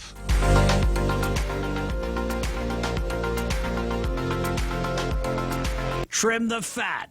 In addition to generating revenue through tax hikes, that's what the government of Guam says it'll have to do to keep its head above water. Where to cut, though? Well, nobody thought public safety would be on the chopping block first, but that's exactly what happened when police and fire chiefs, at the direction of the administration, closed 2 fire stations and the Hagåtña precinct. Many called it a political move to force senators to pass the governor's tax increase bill. GFD Acting Chief Joey San Nicolas jeopardizing lives by shutting down the Estumbo and PD fire stations to save $2.7 million in overtime. Ironically, that's about how much the administration pays its senior staff of 7 and 21 special assistants. Taxpayers footing the bill to the tune of $2.8 million for these unclassified political hires. The average compensation package for each of them in salary and benefits, $98,436 per year. And Adelup says they're worth every penny. If you want people of a certain caliber to be able to provide this level of work, this amount of work, they should be compensated, appropriately. That's how the private sector does it. That's how the federal government does it. It's debatable that these special assistants would be able to command such high salaries in the private sector, though. Take Margaret Metcalf, for example. She lost her bid to become Guam's congresswoman, but she's still winning in Washington, D.C. as Adelup's D.C. liaison, and she costs the people of Guam over $100,000 a year. You talk about Margaret. One of the things that we need to make sure of is that we always have a face in Washington, D.C. It's hard because we have a congresswoman who doesn't have a vote. She does work very closely, with the congresswoman's office as well. I spoke with a source at Congresswoman Madeline Berdallo's office, and they said Metcalf is, quote, nowhere to be found in D.C. and hasn't reached out to the congresswoman for help. Metcalf isn't the only person at Adelup breaking six figures a year. The $100,000 Club, salary and benefits, the people of Guam pay for it all. It's a far cry from when the administration took office in 2011. Salaries and staff much lower. In 8 years, the number of special assistants alone has doubled. And Adelup has proved to be a great place to work for some. Deputy Chief of Staff Rose Ramsey started at $79,000 a year in 2011. Now she's balling out at $104,000 a year in salary alone.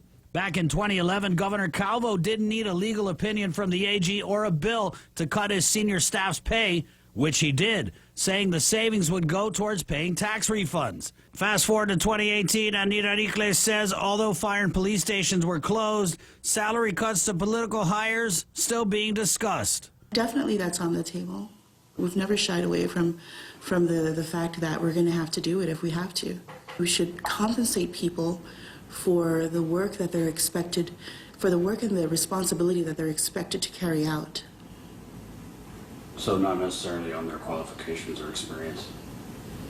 That should absolutely come into play. But is that absolutely what's happening? I'll let you decide.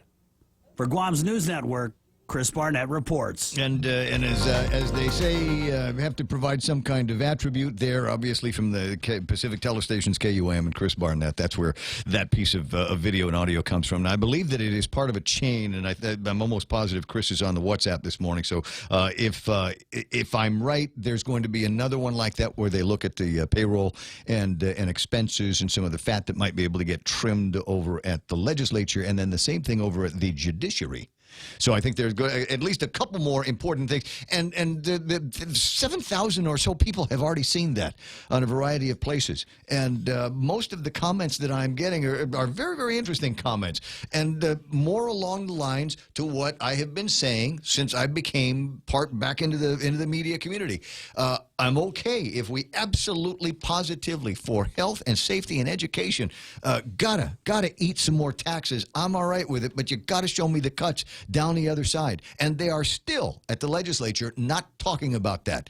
They're talking about a sales tax going in, but I'm not hearing anything about converting any existing percentages of BPTs into that sales tax. We're not hearing about sunsets. We're not hearing about exemptions for small businesses and things like that. We've got to get into that conversation. So the other question I'm getting on this one is, ain't this Eddie's radio and TV stations? Yeah, I think Calvos are in the ownership of Pacific Telestation, so I don't know. Maybe I put that down to what I like to refer to as your own man says so. Nice. That ball's not out. Yes, it is. That ball's not out. Yes, it is. And then the guy on your first base says, yeah, the ball was out. That's what even your own man says. The ball is out. So guess what? It's out. 7:32 in the morning. Headlines now with the amazing Kevin Kerrigan.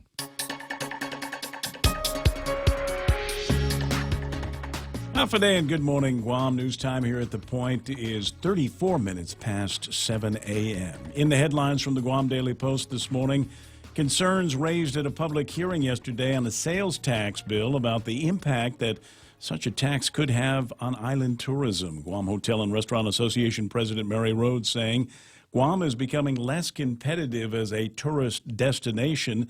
She warned that raising taxes at this time would set a dangerous precedent. Rhodes said increasing the sales tax now without exemptions or rebates for visitors could damage the image of Guam as a duty-free destination and make the island less competitive than it already is. Public's right to know prevails over federal prosecutors' concerns that a court filing, if made public, would jeopardize an ongoing investigation. That's the decision in the case involving the federal investigators' raid of facilities operated by Hansen Helicopters. In an order issued on Wednesday, District Court Magistrate Judge Joaquin Manabusan saying that the court recognizes the strong presumption in favor of public access to court records. Federal prosecutors argued that public disclosure of certain filings would cripple an ongoing investigation. FBI agents executed raids back in October 2016 on Guam and seized several of Hansen's helicopters. Hansen Helicopters had been providing tuna spotting services for commercial tuna fishing ships. 2 people sustained serious injuries in a 2-car crash yesterday afternoon on Route 2 near the Pizza Hut in Sumai. Guam Guam Fire Department spokesman Kevin Riley confirmed that fire personnel had to extricate 2 people from the vehicles involved. Guam Police spokesman Sergeant Paul Tapau says the road was closed for a while as emergency personnel assisted the victims. Their conditions are not known. For these stories and more, log on to postguam.com or pick up a copy of today's Guam Daily Post. iConnect time in the studios of The Point. It's 7:36 iConnect. Hop on over there and receive a free gift, an automatic entry to win an iPhone 10 with every new 12-month plan from now until Easter. Subway's got your fresh choices for Lent.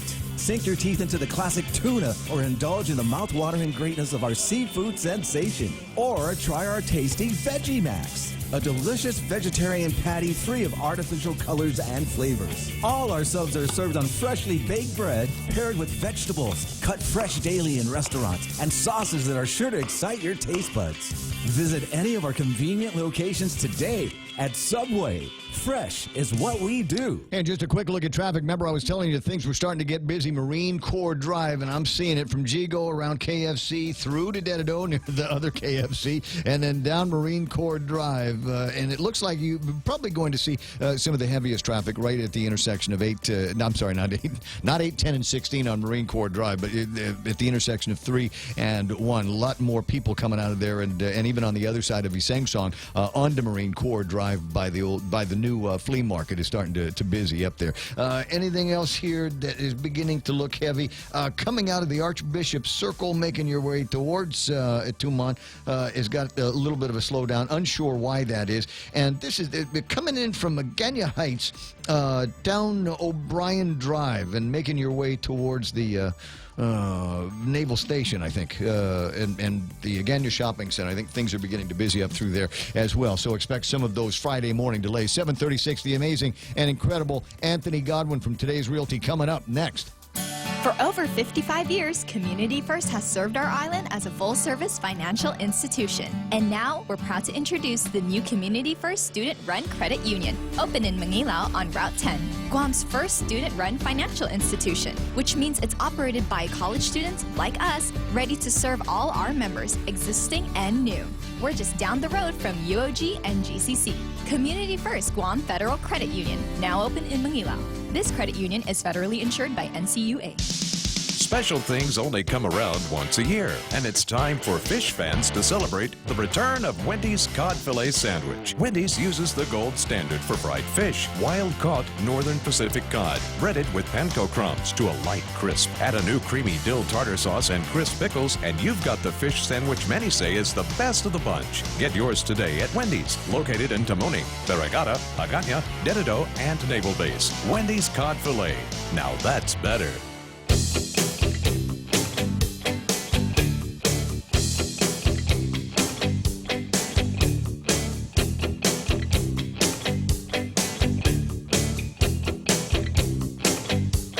7:38. Hi, my name is Ray Gibson, and that's why we named the program after it. Kevin's got some more news coming up for you on the other side of the Fox Newscast at the top of the hour. And I think, speaking of top of the hour, I think we're clear to the top of the hour with one of the guys that I consider to be probably the most interesting fella in the game.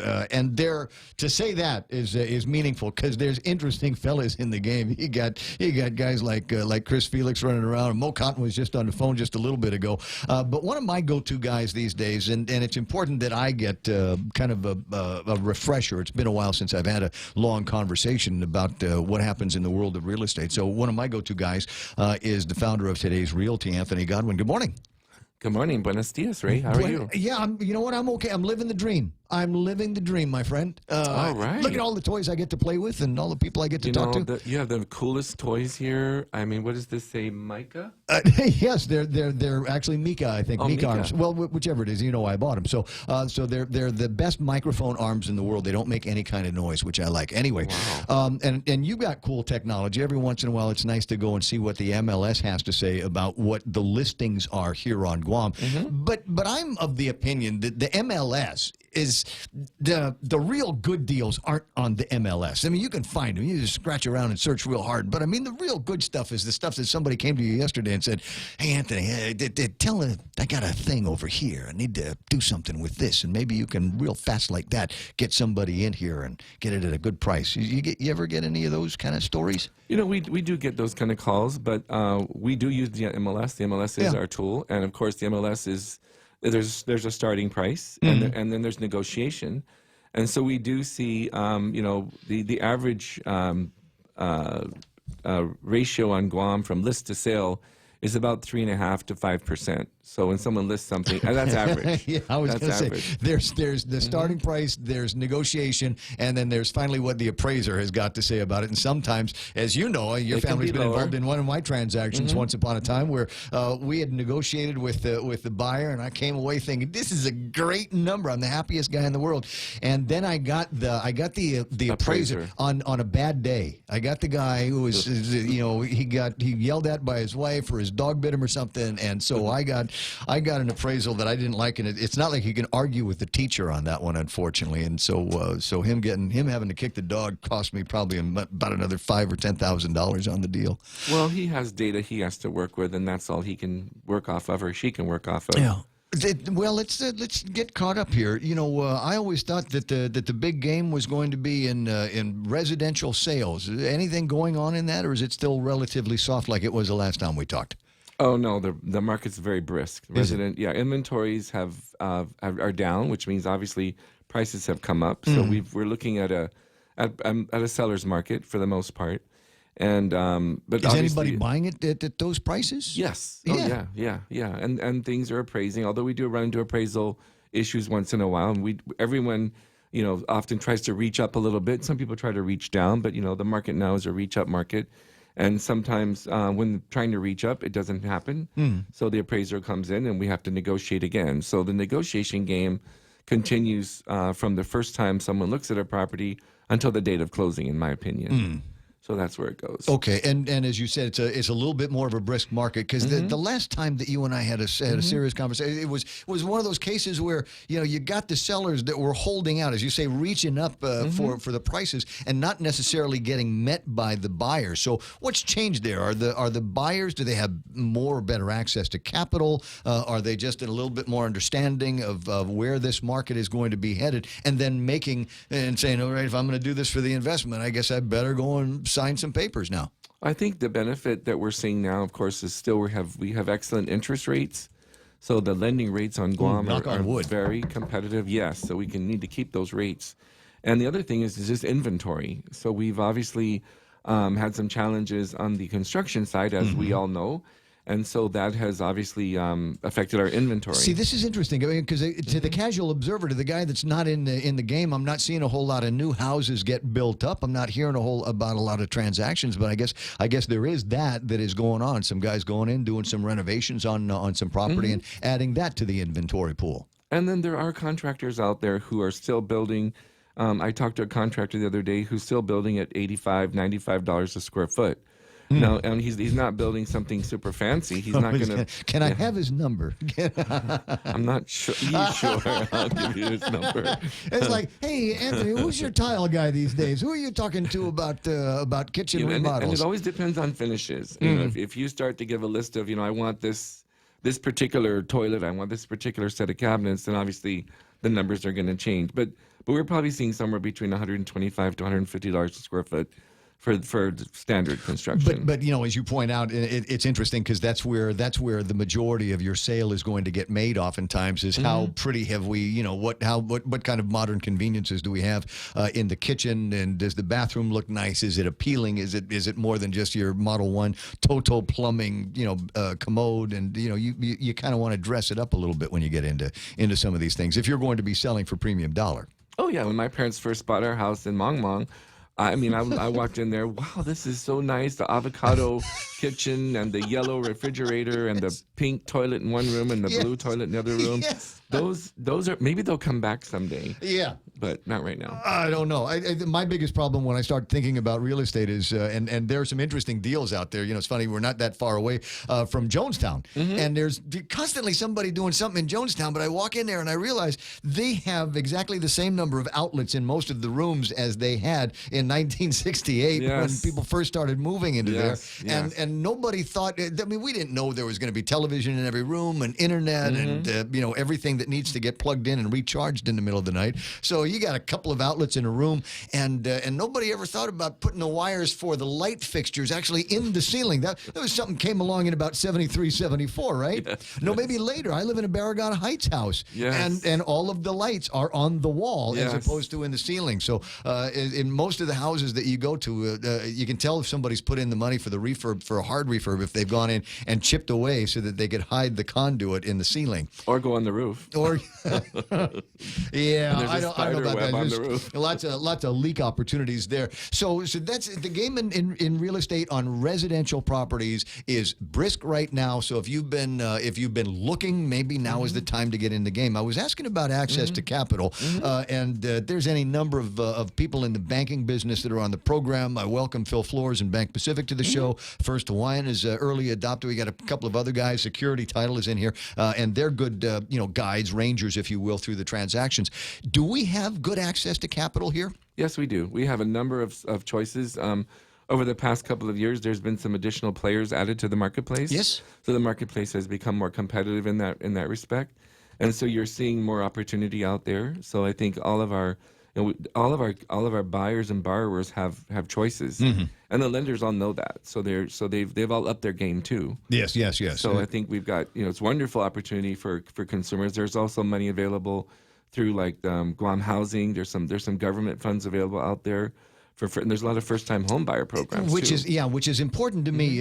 One of the other things that became obvious a few years ago is the number of families that are working. Mom's working, dad's working, but still between them, they don't have the credit experience, number one. Number two, they still might not, even with their combined income and the other debt-to-income ratios that the banks are going to be looking at, still might be just under that. So it's important that we've got these programs. You know how to guide people to those when people come and say, hey, I've found this great piece of property in Tamuning, and it looks like exactly where I want to lay down my roots, and then you take it from there.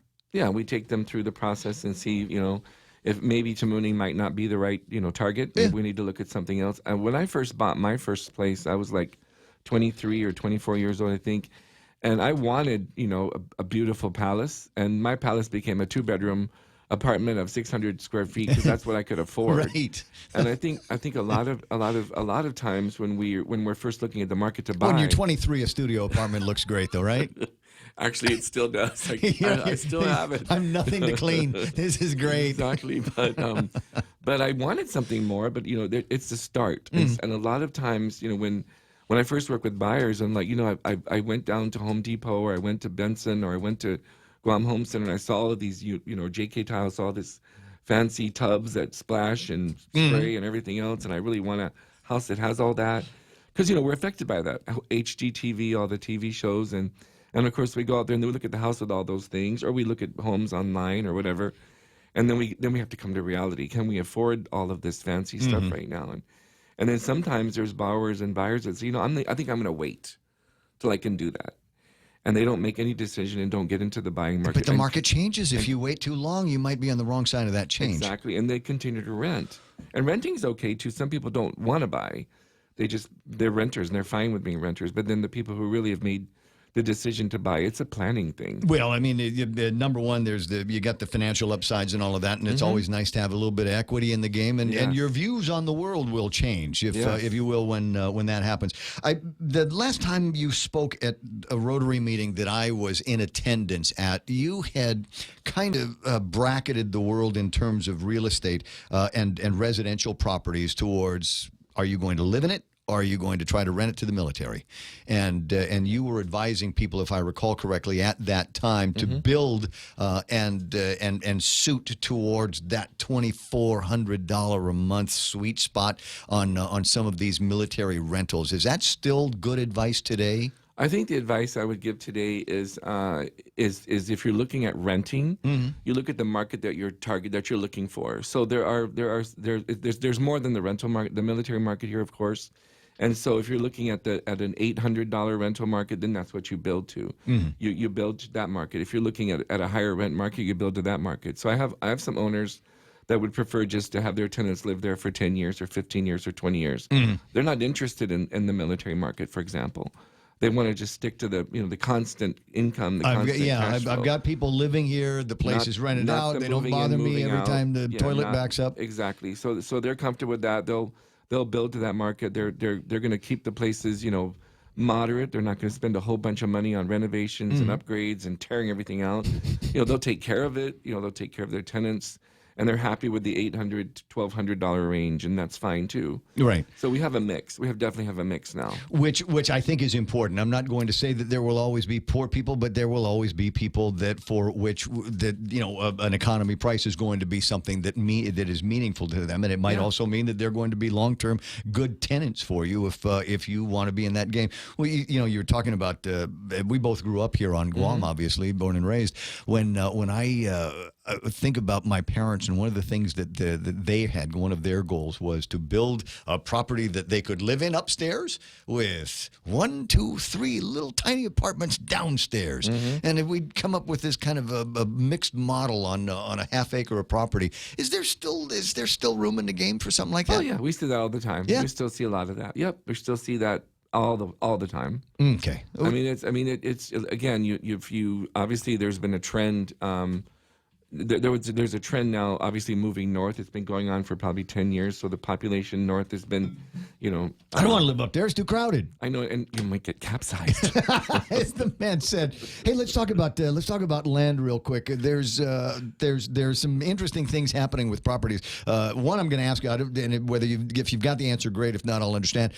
In between the two gas stations on Route 8, you got Mobile at the intersection with the McDonald's. You got the Shell over here with the man cave, the beer cave thing in it. In between is this old lot. They used to have little carnival things on that old lot when we were kids, and there's some work is being done on that now. Do you know what's going on with that?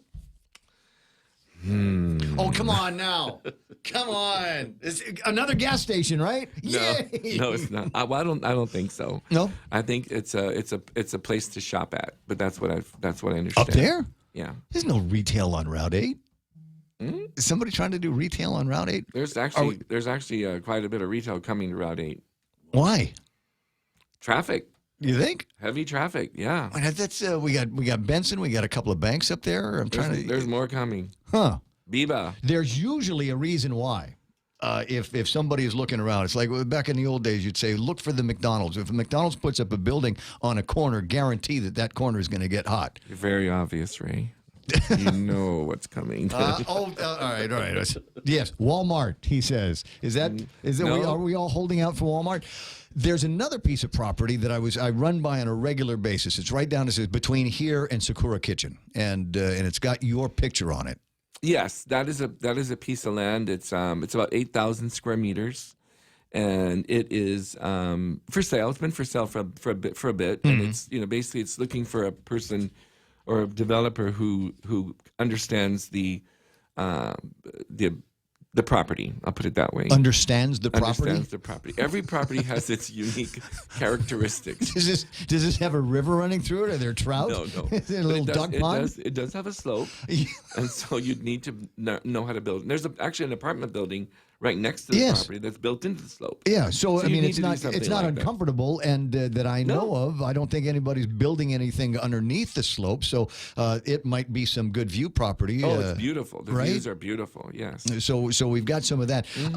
Getting back to the real estate, because it's always been interesting to me, and I think about your late brother all the time. And one of the things that I remember one of our last conversations was laughing about what was the biggest offering on Guam, and I think it still is, the Joe's Place for $6 million or something like that. Yes. Down at Tela Verde? Yes. Down at the end, right? Yes. So the question is, has anybody bought that yet?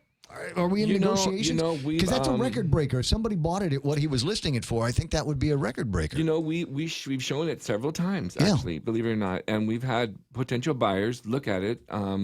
But the right buyer has not been found yet. For Not that enough property. outlets, right? Is that what it is? No, Not there's enough cup holders? Not yet. But they're out there. They're definitely out there. How do I put this without jeopardizing what might already be a couple of special deals out there? But what's sexy to you in real estate? What's sexy to you is you're walking around, you're going to different places, and you're thinking, boy, I could do something with this. Oh my gosh! The past few years, I've had a wonderful opportunity to sell multiple homes, several homes over $1 million. And when you walk into some of these homes and see what some of these people have done with their homes, some of them are amazing. Mm-hmm. And then some of the homes are just sitting in locations that bring the value, and the home is just an okay home, but it's sitting on a lot that's worth multiple millions of dollars. And so I really enjoy all properties, all homes, but I think when you get to that level and you're starting to see sometimes you find some really unique properties, yes, and where you get like 10 people that want it, and then you're like, wow, what am I going to, obviously everybody wants it, but only one's going to get it. And what I like most about our business is negotiation. That's what I really, really enjoy the most. Oh, I dig that. Mm-hmm. I really love the negotiation part because it's a big part of our business. Oh, the Payless is going to Route 8. I knew that they were going there. Yeah, that's but what a my caller understanding said. was that they were going to be going into the existing building on Route 8. I don't know where they're going. Okay, so it's obvious, but it's not that that we were talking about on that property on Route 8. So I guess I'm going to have to wait until after the microphones are closed on this before I think what I meant when I said sexy was is there any place on Guam? So you talk about how everybody seems to be pitching north and saying, oh, let's go live up there because a lot of property and there's a lot of development on that. Like I said, I don't want to live there. It's crowded. I like it, Upper Tumon South, and I'll tell you one of the other places where I think might be interesting. And if it's great and it works out wonderful, it was my idea, and I'm a genius. And if it doesn't, then it was your idea. Okay. I like Anigua. Anigua's nice. There's actually been several new developments that have popped up down there. You know what they're doing with the old hotel down there, the old Hamilton Arms? Yes. When they finish with that, that'll be a nice place. I mean, I can really see a lot of people looking at that as an alternative to the bustle of Tumon. Maybe you do want something where you're that far away from the ocean. Yep, there's the Agana Point building, which is a nice building on the ocean down Isn't there. that gorgeous? Yeah. It felt so out of place. And now that they've knocked down the old corn building down there, you just got you've got this, wow, it's a blank slate. What can we do with this piece of property? Now, to be sure, there's still parts of Anigua that haven't changed until since right after the war. But there are parts of Anigua that I think are absolutely gorgeous, and it would be interesting to see people with some amount of income and some amount of imagination to go down there, start buying up some property, and I don't want to say gentrify the area, although that's what somebody would accuse me of saying. What about down south? I've been recently looking at a statistic said the majority of the population lives north of the Micronesia Mall, but the majority of the money lives south of Agana Shopping Center. Anything cool happening down south? The mountains of Santa Rita. And there are a few developments Cross coming Island. up, a few housing subdivisions that are coming up down there that I've heard of. There are also we're seeing a lot of activity in Jonia in that area, so we're seeing new developments in that area, and Talafofo. So those are the villages that are receiving the most attention. Right. If the gas comes back down around $3.50 or so, I think that becomes even more attractive for a lot of people. But there is something magical about Southern living. Well, when you drive, make that turnaround, Billy Bay. And when you drive from Maritzo up to Tamuning in the morning like this, it's not really a bad drive. When you drive from Dedido to Agana, you're probably going to spend more gas. Yeah, sitting at lights. The one place that we didn't talk about, and we're going to have to reschedule another get-together soon, cool. but just 50 seconds to tell me about what's happening, what's pretty in commercial properties. Oh, wow. Well, we have the building, the Camacho building, the Camacho Landmark Center in Tamuning. Yeah. And that is a beautiful building. We've got several exciting tenants going in there. You might know one of them. Yes, I'm familiar with another location. I can't wait till there's a drive-through, right? I am told that there's a way to get in from the back. Yeah, that's what I want to see. We'll goof off some more next time we get a chance. Listen, now you know where the shop is. You're welcome anytime. Yes. You come on by and let me know what's sexy in the real estate game. It is 7:59 and change. I've got the Fox News coming up next on the other side of that. Kevin Kerrigan with all the big stories and the rest of the Ray Gibson Show here on The Point.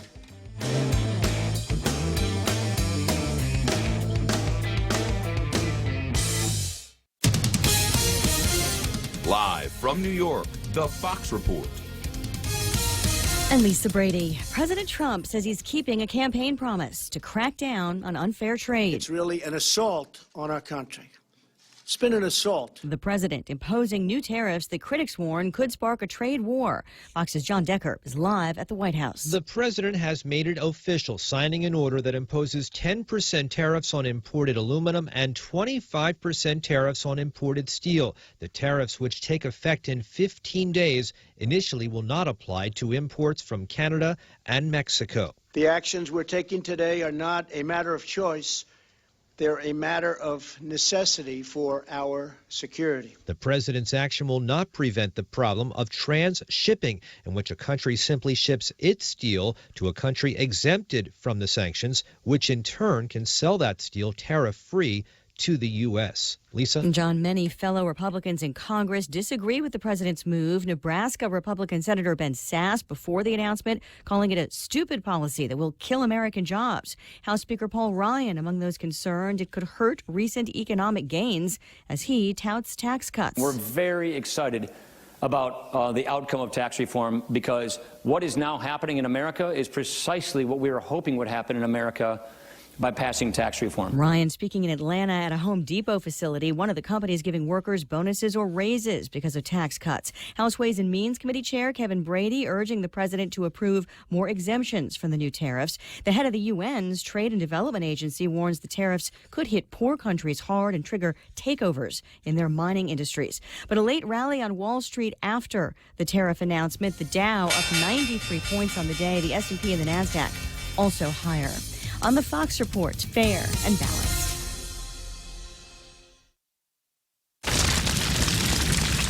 Wildfires burn millions of acres each year. And each year, wildland firefighters like Fire Chief James Hall battle to contain them.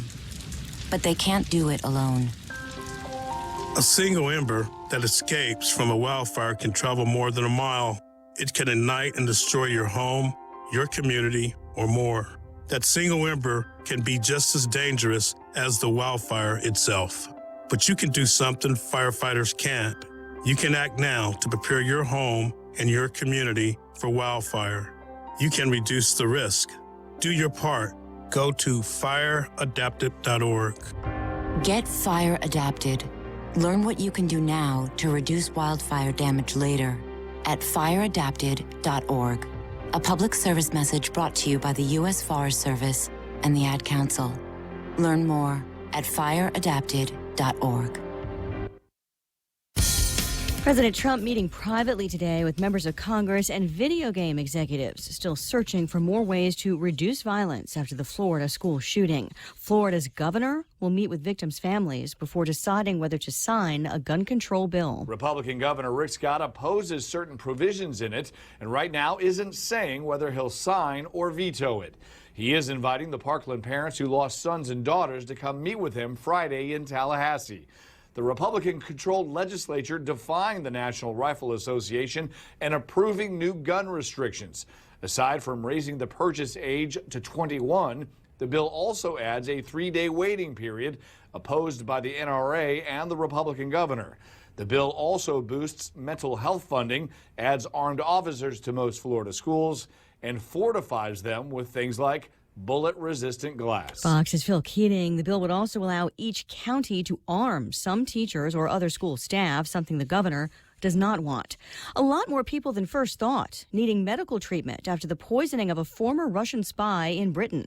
Police now confirming 21 sickened in all, including the apparent target and his daughter, who remain in critical condition. There are hundreds of police poring over any evidence they can find at the former Russian spy turned double agent Sergei Skripal's home, the restaurant and pub where he and his daughter dined, and the park bench where they began foaming at the mouth before losing consciousness. Even the family plot where Sergei's wife and son are buried have been cordoned off. British authorities say they're determined to figure out exactly who is responsible, whether that's the Kremlin, as some here suspect, or someone else. Ryan Chilcote, Fox News. Police in Britain are also not revealing what nerve agent they believed was used in the poisoning, but there have been reports that it's believed to be more rare than sarin or VX. In New York, I'm Lisa Brady on Fox News Radio. Are you a veteran or on active duty looking for a home loan and VA eligible? Then Bank Pacific stores are open to you, where we are a VA approved preferred lender. That simply means we can give you faster credit approvals and loan closing.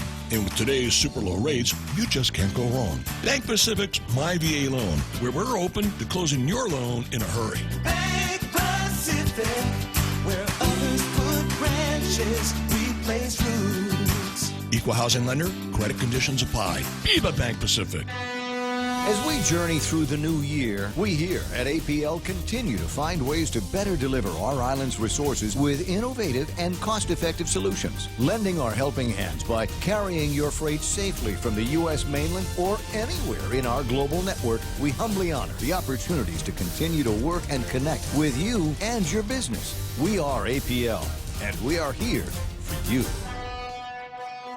Triple J says yes. Zero down? Yes. 1.9% financing? Yes. Easy trade-in? Yes. No payments for 90 days? Yes. We'll have you saying yes, too, to these amazing deals. Like our big boy truck, the Ford F-150 at only $217 per paycheck. Or the top safety pick Mazda CX-5 Sport at only $194 per paycheck. Or turn heads in the Mazda 3 Sport or the sleek and sophisticated Kia Soul. Both for only $129 per paycheck. Visit us online at triplejguam.com. Some conditions apply. See dealer for details. Triple J, customers first. Wendy's welcomes the new Smoky Mushroom Bacon Cheeseburger, featuring smoky sauteed portobello mushrooms, melted Asiago cheese, crispy applewood smoked bacon, and crunchy fried onions atop a juicy beef patty. For those craving the same great taste, Wendy's Smoky Mushroom Bacon Potato is also loaded with sauteed portobello mushrooms, cheddar cheese sauce, and crispy applewood smoked bacon. Here, for a limited time, get a delicious Smoky Mushroom Bacon Cheeseburger and Smoky Mushroom Bacon Potato today. Wendy's. Now that's better.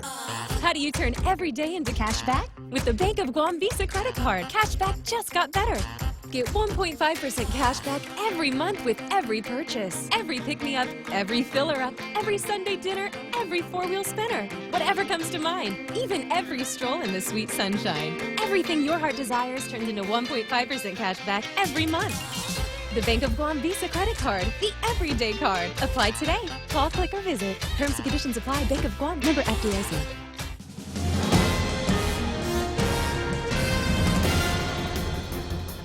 Half a day and good morning, Guam. News time here at The Point is 8 minutes past 8 a.m. this Friday morning. I'm Kevin Kerrigan. Here's a look now at some of the top stories from the Guam Daily Post. Guam lawmakers heading back into session again this afternoon at 1. They're in the 8th special session called by the governor in the past month to consider yet another revenue measure to try and relieve the $67 million fiscal crisis threatening GovGuam employees with reduced pay and the loss of important government services for all island residents. On the table, a 2% sales tax proposed by Senator Joe S. San Augustine. Last night's 8th special session on the sales tax was one of two called yesterday by the governor. Earlier in the afternoon on Thursday, lawmakers were called into the 7th special session to consider the governor's proposed reduction in the notification period required to implement a 32-hour work week. Current law requires a 90-day notice. The governor wants that reduced to 30 days so that a 20% payroll reduction can take place for GovGuam employees as soon as April rather than June. That bill was referred to committee for a public hearing. The two special sessions took place against the backdrop of a blunt warning from the Department of Administration yesterday that there was barely enough money to make today's GovGuam payroll, and DOA is uncertain whether the government will have enough funds for the next payroll on March 23rd. DOA Acting Director Edward Burns said, "We just made payroll today by the skin of our teeth."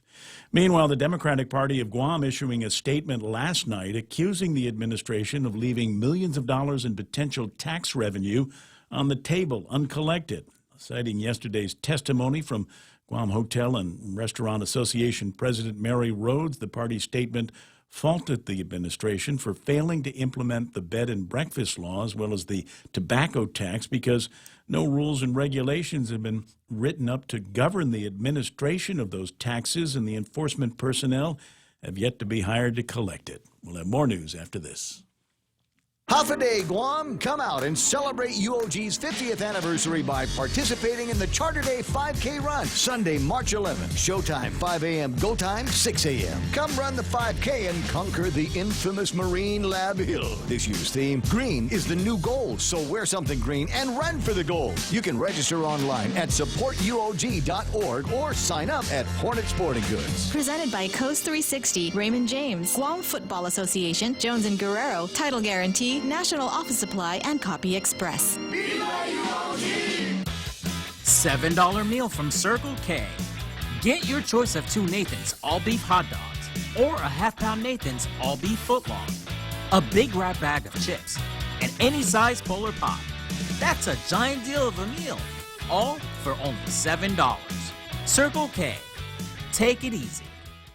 News time at the point is 11 minutes past 8 a.m. A political campaign sign for the Tenorio Ada gubernatorial team planted on a private homeowner's yard in Agate was torched early Wednesday morning, destroying the picture of the lieutenant governor. It happened around 5 a.m. in the morning. Homeowner awoke to his wife's scream. The woman said she saw someone torching the political sign and then fleeing in a blue car.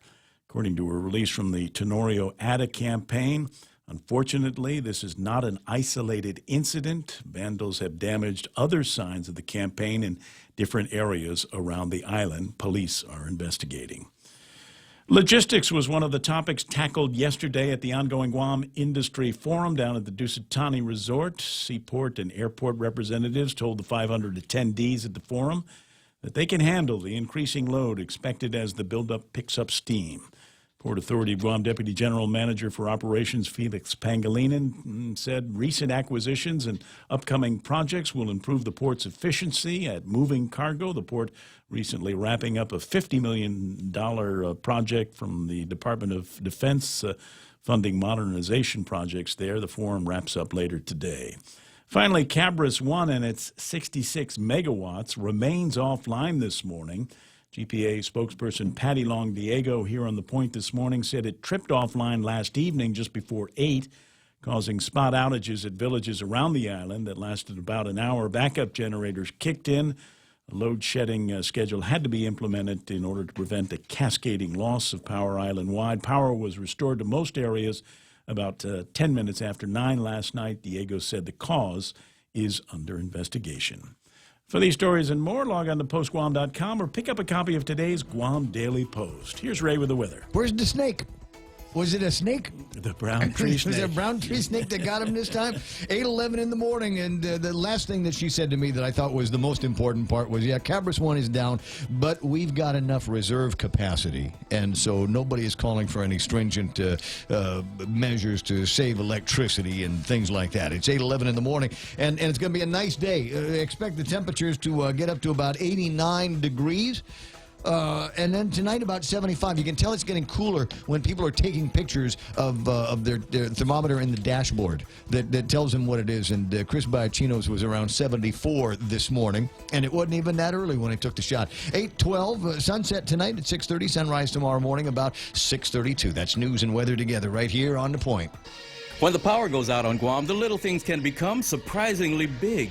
Small comforts are often the things we miss most during a power outage. That is why Kohler built the fastest responding generator sets in the industry. Whether you are at home or away, a residential Kohler generator will enable you and your family to live life without interruption. Kohler gas, LPG, and diesel power systems are available from Morrico Equipment, LLC on Epal Road. Call 649-1946. That's 649-1946. Yes, the Ray Gibson Show is brought to you by King's Restaurant, serving Guam's favorite families, Guam's favorites to our favorite families for over 40 years. King's Restaurant, always open and always local. At GTA, we believe you deserve better than home internet with hidden data fees. That's why all our internet plans are unlimited, because binging movies in bed shouldn't make you want to hide under the covers when the bill arrives. So the choice is yours. Bill shock with the other guys? Or a life unlimited with GTA? Say goodbye to hidden data fees and make the switch today. GTA, your island, your network. First Hawaiian Bank. When you think about better water, think Connecticut softened water.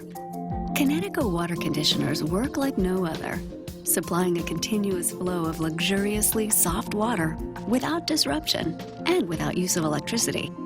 After all, better water flows from better thinking. Connecticut. American Water Tech. Smarter water, better water. Call American Water Tech at 649-2301 or email info@americanwatertech.com. Oh, I don't mind saying First Hawaiian Bank twice. I just let you know that they're dropping a dime on this program, helping us bring it to you every day. It all starts with yes. GPSI Guam is a professional services company that is a registered contractor for the federal government. They're an SBA 8A and HubZone certified SDVOSB, providing program project management, administration, technical support, logistics, and commodities. They welcome the more than 800 companies and participants attending the 2018 Guam Industry Forum who are interested in how the U.S. and Japanese governments are collaborating in constructing facilities on Guam. Contact GPSI if you need assistance in meeting your small business subcontracting goals at 671-477-3058. The Coconut Wireless is back. Morning talk that matters.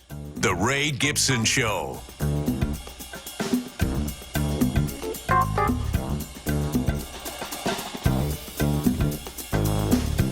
8:15 in the morning, the Ray Gibson Show, until it's not going to be anymore. Lots and lots of places that we still yet to go here this morning. Other conversations that we haven't had about some of the big stories, the big headlines, and to recap, they've barely made payroll. Did you hear that?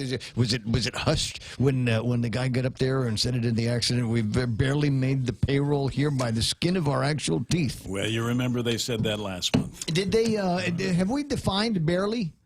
What's the government decision? How about skin of your teeth? Exactly. How much in definition American, enough for how you? much in American dollars are we talking about here when we say we barely made payroll? Does that mean that we made payroll, but some of the deductions that go into the checks, is this net payroll? Did they get to all of it? So please, maybe a little bit more by way of definition on something like that. And so obviously they're concerned now about the next pay check that's supposed to be coming out on the 23rd. That's it. Yeah. We'll see what happens. And we'll shut down some more police precincts. I think that seems to be achieving the desired result. If the desired result is just to make people annoyed. It's 8:17 right now, and about time for us to take a look at sports. On the Point with Blake Watson. Good morning, Blake. Good morning. Welcome back, by the way, to the studio. Nice. Yeah. You should have come out. Well, you got another gig, but yeah, it was nice yesterday over at the Deuce. We had between Kevin and I, we had one person assigned to us each that nice. Just ensured that we always had croissants. That always made sure that Kevin's coffee was full. There was now the pedicure that you had yesterday. Was that good? I was doing a pedicure while I was Deuce. In your dreams. 6-star hotel here, buddy.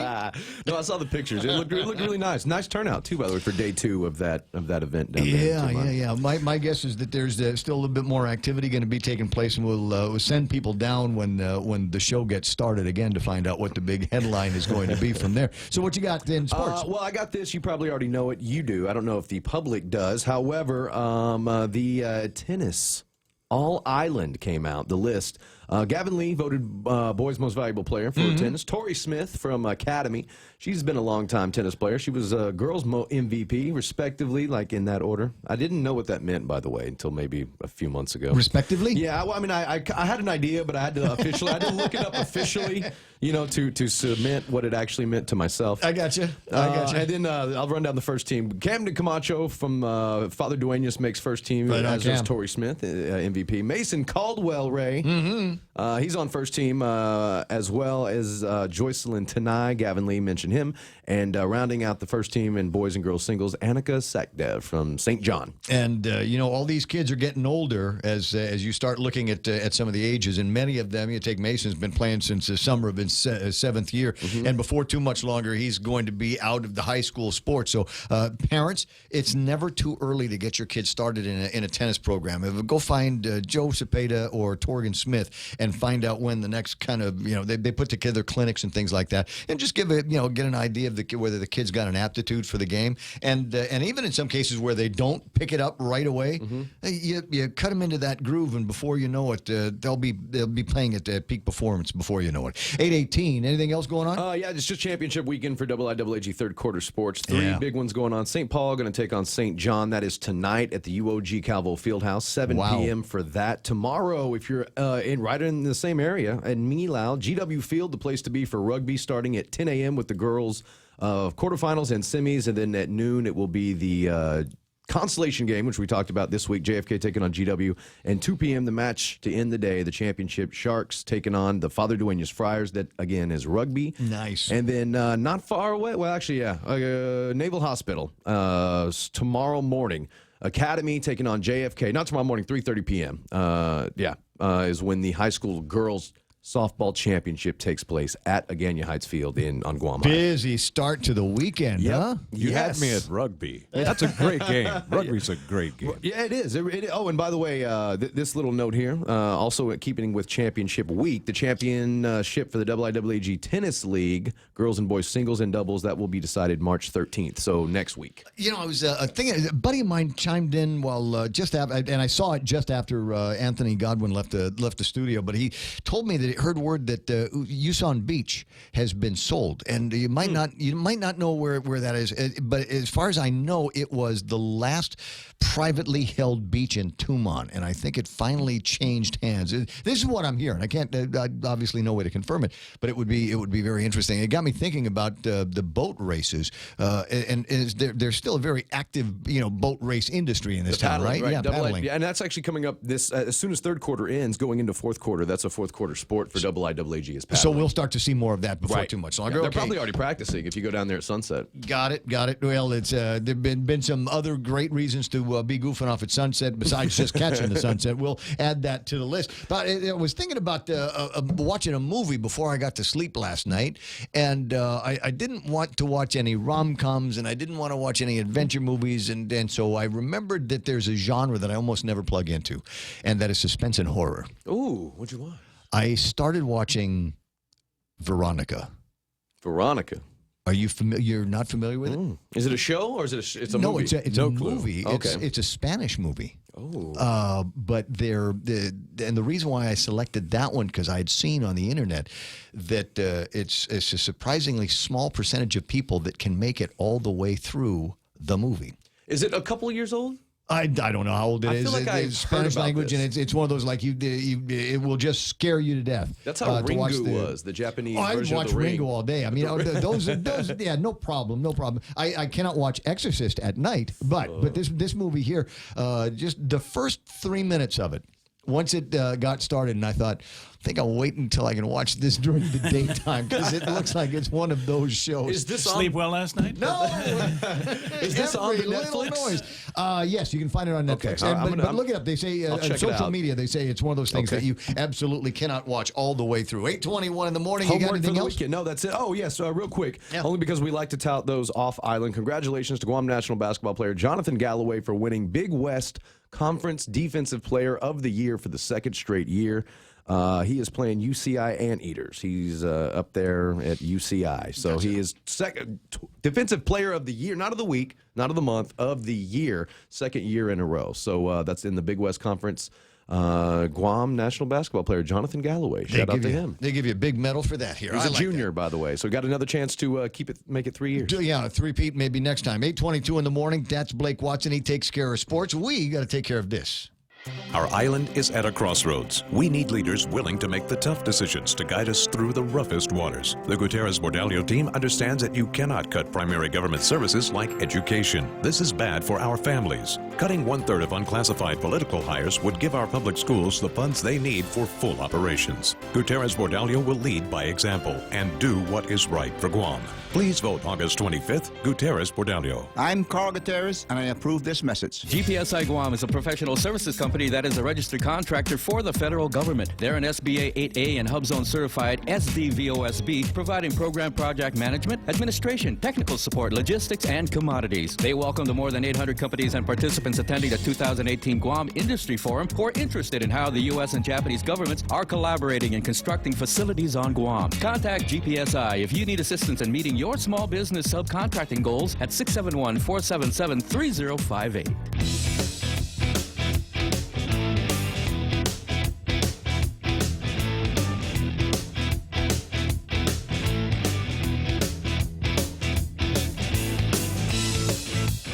It's haircut day. Yeah, haircut day. Ashley has that happy duty. And if I do it right, Ashley will be done with my haircut in time for me to run to the nearest place where I can watch the legislature in session to see what kind of a debacle we're walking into here. Can I just... Talk about horror movies. Yeah, right?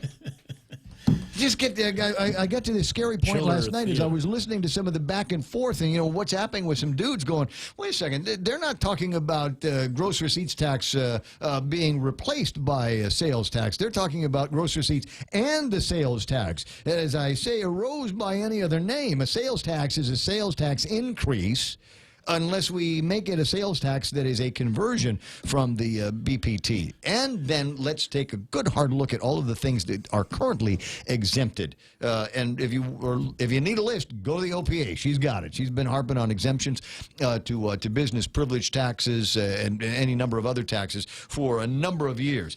I don't like the idea that we're going to be heading into that direction. Miguel? I think inquiring minds want to know, since we've had, the 8th special session, are we going to just start numbering them like Super Bowls?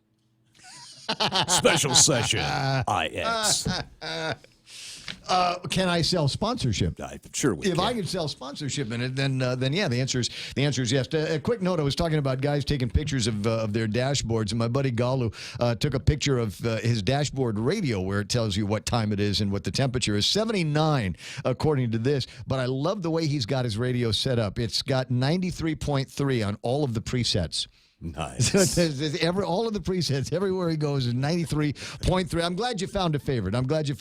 And when you get to work and you don't have the radio playing in front of you, then you can always find us online at, Facebook, the point.gu page on Facebook. We've got a live stream. Like us, follow the page, and that way you'll know when we're live and online doing exactly what we're doing right now. You can also find us at the point.gu. Now, the difference is if you go online and watch us at the Facebook page, I can see you. I know you're there because it's like any other Facebook live chat. I get to see who's online and engage there in a little bit of back and forth. And in fact, the people that are there can exchange back and forth with each other. If you work for a competitive media and you don't want to know, then what you go to the point.gu's website. Go there because that way you can see what's happening and what we're talking about without your name getting on the thing. So there is all of that and different ways that you can get to where we are.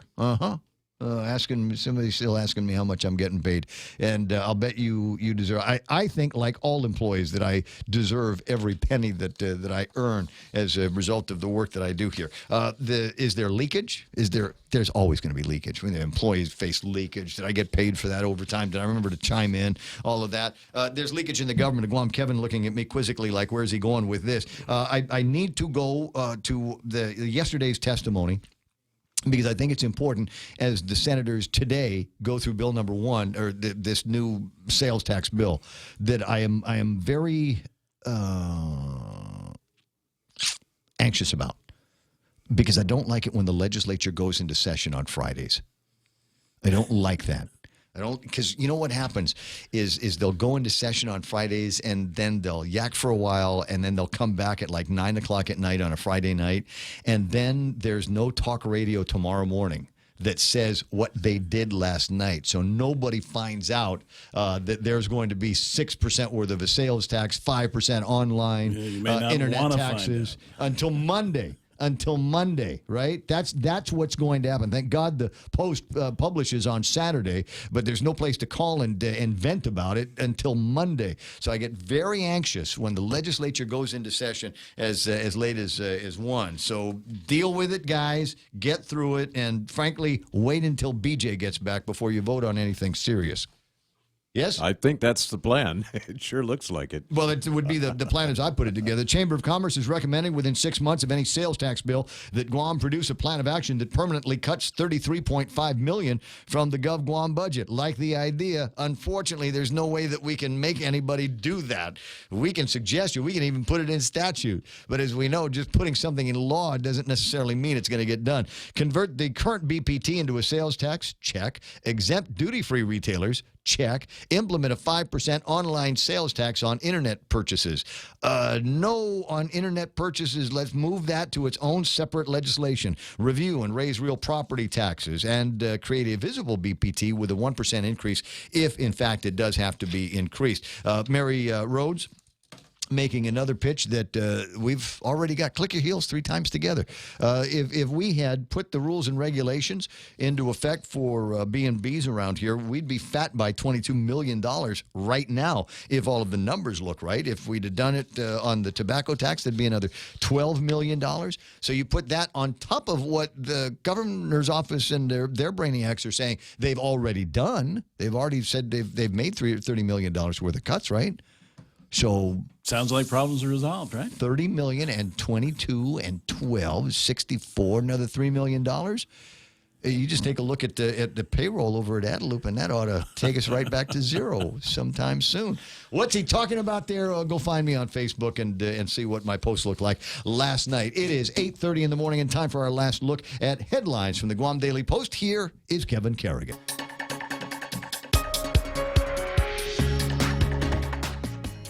Half a day and good morning, Guam. News time at the point is 31 minutes past 8 a.m. In the headlines from the Guam Daily Post this morning, concerns raised at a public hearing on a sales tax yesterday about the impact that such a tax could have on tourism to the island. Guam Hotel and Restaurant Association President Mary Rhodes said Guam is becoming less competitive as a tourist destination. She warned that raising taxes at this time would set a dangerous precedent. Rhodes said increasing the sales tax now without exemptions or rebates for visitors could damage the image of Guam as a duty-free destination and make the island less competitive than it already is.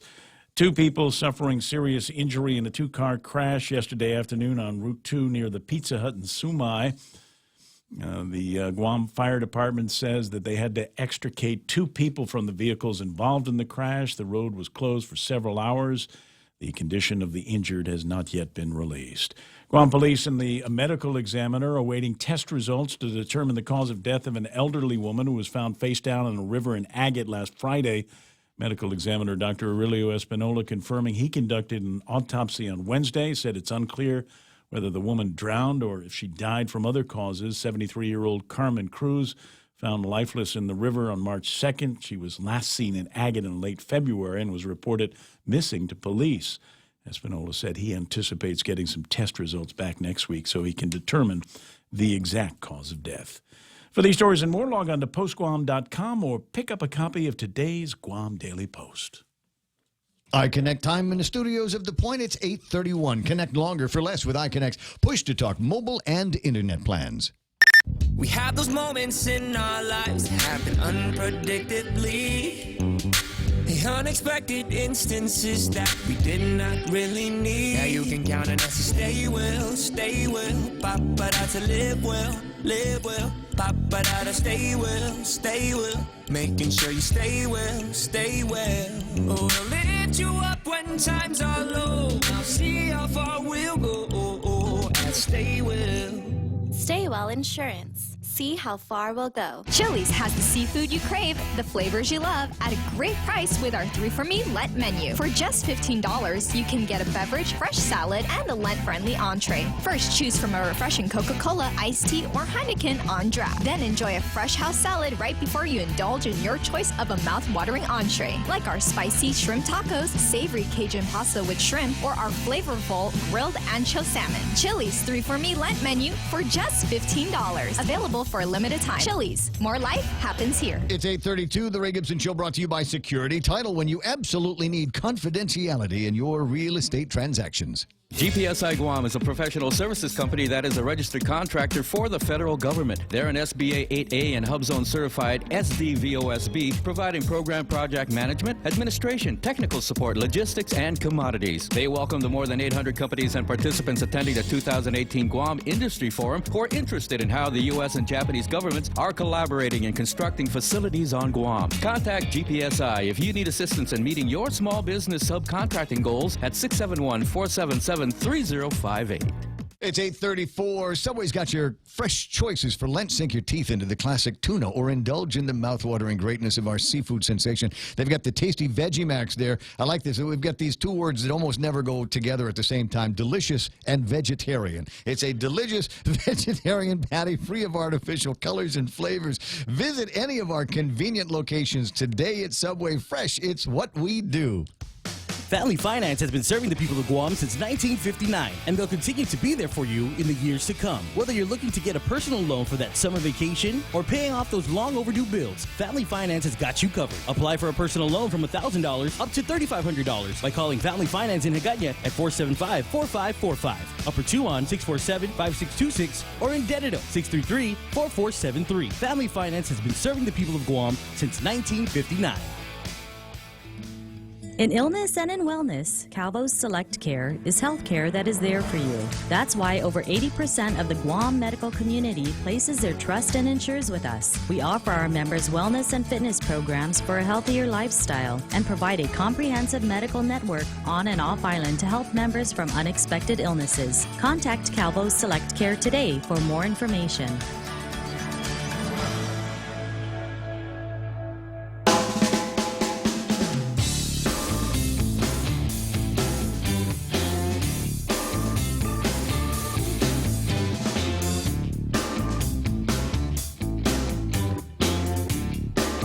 It's 8:34. My name is Ray. Got the name on the show. Michael Nightbro will press some buttons, and we got a couple of buttons in here that we will press right now. And I have just been notified that I might have to go a little bit fast on this one, but I'm not going to, because I want to be able to take every possible opportunity to learn about you and what you and Erica are doing here. Neil Nedley, M.D., the doctor, is here, visiting recovery specialist. Welcome to Guam. Well, thank you. It's great being here. Is it welcome back? Have you ever been here before? First time. What brought you here? Why are you here? The medical clinic here in Guam brought me to talk about depression and anxiety recovery, because Guam has very high rates, and suicide rates are even higher than they are in the U.S. I'm hearing that unfortunate truth that is out there. Problems, first world problems, and problems that come up just because it's 2018. And frankly, a lot of people don't have the skills to be able to deal with some of those problems. And even if they recognize they don't have the skills to deal with them, they don't know where to go. Correct. Yes. And it's become an epidemic. Mental health issues. 60% of college students today have a diagnosable mental disorder, and that's far higher than it's ever been. Why is that? Well, one of the reasons. How do we drill down into what some of the causes are? I mean, it's 21, 22 years old, and my girlfriend's not talking to me anymore. That's it. I'm going to go do something bad to myself. Yeah. Well, one of the reasons is actually our technology.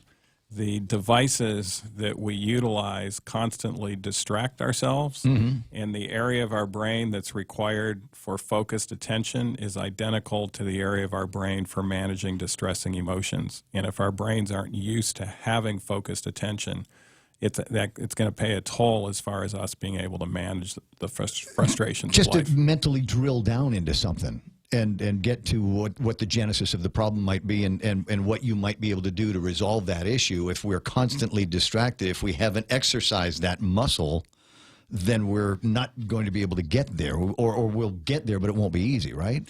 Yeah, well, fortunately, the brain, one of the wonderful things about the brain is it can change. And every human brain is capable of dramatic and powerful positive changes. But if someone is having mental health issues due to devices, obviously the answer is to remove the devices or have them used smartly. I just tell you right now, no, I need that for work. You can't have that. You know, the people that come to our program, they'll tell us that I'd rather not eat for 10 days than to go without my device for 10 days. Well, because there's so much else to it. It's not just communication. I mean, now that we've built this whole the Black Mirror, if you will, is the program that I've been watching that talks about how what could happen if we rely too much on these things for where we get our sense of self-worth, where we get our validation from. Exactly. And, you know, for me, you know, I post something up on the internet, and if it gets 100 likes, then I'm happy. If it gets 0 likes, yeah, whatever, I'm going to post again tomorrow. I'm Ray. I'm a content guy, right?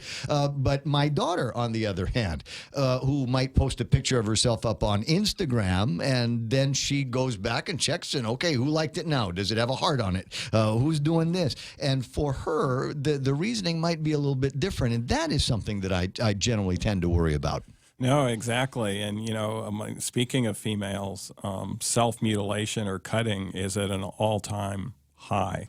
25.6% of females under the age of 25 self-mutilate or cut. And this is something that they do in isolation. And often it's due to the fact that they posted something of themselves and they don't get the likes that they thought they were going to have and even get some negative comments, and they're there by themselves. And then they start utilizing false ways of altering the way they feel, such as cutting. There's a program, and we'll sell a couple of tickets now. This is going to take place at 6:30 p.m. March the 10th through the 15th at the Hilton's Micronesian Ballroom. It is open to everybody 11 years and older. Is there a charge to go to this? There actually isn't. The Guam Clinic is supporting the whole week. And so the only charge is the cost of fuel to get to the event. The poster says, fight depression, beat anxiety, restore energy. And I can think of a couple of different ways that we can get around to restoring energy. And I just know a positive mental attitude gets you out the door, positive body imagery gets you out the door. Let's go run, let's go play in the sun. This is a great place for something like that. Exactly. Beating anxiety, for some people that might be a little bit more difficult considering the number of triggers that are out there that, you know, for every person it's different. And so for that one, it'll be interesting to hear what you've got to say about that. But fighting depression, that's if we could just linger on that one here for a second. What are some of the tools that you could give to somebody right now that's listening to the radio that might feel like they're in the midst of some kind of a depression, some kind of a midlife, I don't know. What can they do right now that will help center them? Well, first of all, we talk about brain chemistry, and there are things that we can do to change our brain chemistry positively. But when we're speaking of severe depression, it takes 7 days before you start getting a change. So one of the things you can do right away is aerobic exercise, 60 minutes a day. You won't feel any better if you're depressed the first day, but by day 8, there are brain chemistry and brain receptor changes that start taking place. And is physical that exercise. rush of endorphins? Does that some of that can help? Yes. Physical exercise is actually better for your brain than it is your body. And then the other thing that can be helpful is actually resetting our circadian rhythm, our sleep-wake cycle. And it turns out early to bed, early to rise is better than Prozac in getting rid of negative thoughts. This is reminding me of conversations that I've had with folks that were suffering from fibromyalgia, which is, and who knows what causes it, who knows how to deal with it, but in a lot of cases, you work a little bit on your diet, you work a little bit on making sure that your sleep cycles and wake cycles feel a little bit normal, because fibromyalgia guys, as most people know, are they're night owls. They can't sleep, won't sleep, whatever. Exactly. And then the other part is to go out there and get some exercise, and almost to the point where you're tiring yourself out so that you can get to sleep and fall back into that pattern. I'm with you. Circadian rhythm is the worst time of my life was when I worked weekend overnights because you punch into this schedule and you can't really get out of it. When it comes to nutrition, and there's another component to this get-together, it's Erica Nedley is going to be. You don't have a DR in front of your name? No. No, okay. I'm a Would you like one? therapist no. You're a what? Physical therapist by profession. But I enjoy cooking. I had 4 boys, and it was challenging to come up with vegetarian, delicious, nutritious meals. She pinged on that when I did the Subway. I was saying, "Boy, there's 2 words you never hear simultaneously." Because I've had certain things that it was a vegetarian, and if I'd eaten the box it came in, and it would have tasted the better. first night we're going to make cookies. And how do you like to have cookies without cholesterol that actually taste very good? But I don't consider Plus, cookies. omega-3. I don't consider that a vegetarian thing. That's just it's just I'm cookies. sorry, it is So because tell me you about- started. Number one ingredient is actually walnuts instead of the flour and the sugar. So it is very a healthy way to approach. Which I like. Yeah. And those things I'll eat. I bristle when my friends say, "Hey, we're having lasagna for dinner," and then I'll go to their house and they'll come back and say it's vegetarian lasagna, and I'll tell them, "Could you do me a favor? If you're gonna have this, make some of it. Make vegetarian, but put some meat in it if you could. Just something in the gravy, a little bit of ground You have beef, to something realize like that." being a plant-based, we come a long way making things with soy products that are similar to some of your meat analog style, and you have the texture. And by putting flavors together, herbs, sauces, you can get pretty close. Yes, I've accidentally eaten some vegetarian meals that I did like, but it's not my favorite thing. But I understand that for some people, maybe that might be a good idea to get plant-based, centralized kind of on that. And if for no other reason, it gives you something else to do. If you're Challenge. depressed, busy, Creativity. yes, give me something to do with my hands. Get my thinking out of whatever it is that's got me triggered, and let's do something in the kitchen. Yes, So that'll be that's fun. So you brought with you some recipes? Yes, simple, easy, fast, and as I said, high in omega-3 antioxidants. Try to get that brain reset. I'm big on omega-3s. I've been, I take 2 pills, and one of them is a multivitamin. And I don't know how you guys feel about multivitamins. For me, I always think, well, it's just cheap insurance. But the other one is omega-3s. And I think that there are some good things that come to you that will accrue to you. I think the only thing that I don't like about omega-3s, the ones that I take, is 20 minutes after you take it, you burp, and it tastes like you just had a tuna sandwich. You can have walnuts. Also and they're big. Very nice in omega-3, and you will not have that fishy flavor afterwards. Well, and flaxseed also, hemp seed, very nice. You're hitting on all kinds of places that once upon a time we'd kind of consider that revolutionary, hippie magic, hippie medicine. But anymore, you go to a cafe, a store, and they make you a smoothie, and those are the ingredients that they're putting in there. Yeah, you got the chia, you got the flax. Well, chia, as far as I'm concerned, chia is a superfood. So Yes. it's one of those other things that will come from Dr. Nedley's insistence, I suppose, on some new habits, He right? uses the science. So when you see all those studies, then it's fun to apply it, make it practical, and change your brain. What are some of the upsides for you guys for coming out here? Obviously, I know some of the people that you've met already. I know some of the people that you're going to meet today, and some of the folks that will be coming out again. 6:30, March 10th through the 15th, Guam Hilton Micronesia Ballroom. If you're 11 years or older, want to hear about it, want to learn about it, maybe something in there that will change your life, then I urge you to visit with the Nedleys and see what they've got to offer. What are some of the takeaways that I'll have? There are books, DVDs, cassettes, 8-track tapes. What do you guys got that I'll be able to take so that the experience of your chats, of your seminar, come home with me? Sure, yeah. No, we do have books. We do have DVDs. We have workbooks. We have things that can help lead you through the process of changing the brain in great ways to make you more functional and increase focus and concentration and increase the ability to manage your emotions. I think those are vitally important here. Do you do anything else for? I was going to say this looks like a great opportunity for individuals, but sometimes you run into people that have got anxiety issues brought on by issues about money, maybe some family problems, husband, wives in the middle of some kind of contest with each other. So, do you provide counseling for those kinds of things? We do, yes. Turning dysfunctional families into functional families is one of our emphasis that we're going to be talking about this week. And we'll also be talking about the financial aspect as well. There are some very negative financial aspects to depression and anxiety that can be reversed and help open up a whole area of life financially that you didn't see before. Well, I know from my own experience that, yeah, if I get myself into a funk, one of the ways that I will deal with that funk is going out and buying something expensive that I don't need. Exactly. Retail therapy. Making some of those very, very poor choices. Mike, I'm going to call you into a break if you could set one up. I'm being told now that these folks have got someplace else that they need to be, so I want to get you back on the road so Patty's not waiting for any longer. I'm sorry. That's how I deal with stress. I just confront it right away as much as I possibly can, which is good for me, right? I mean, yeah, absolutely. People have always asked, how do you handle stress? And I just go, well, I just yell at whoever it is that I'm mad at. I don't write memos. I don't go in there and make these broad, policy changes. If somebody's ticking you off, deal with it, and then you can move forward, right? And isn't that the name of the game? Well, that certainly helps. Yeah. Well, it works. It works for me. Dr. Neil Nedley is in town, and I'm assuming his wife, Erica Nedley, although she looks so young, maybe this daughter, but the program begins at 6:30. Arrive early, find your seats.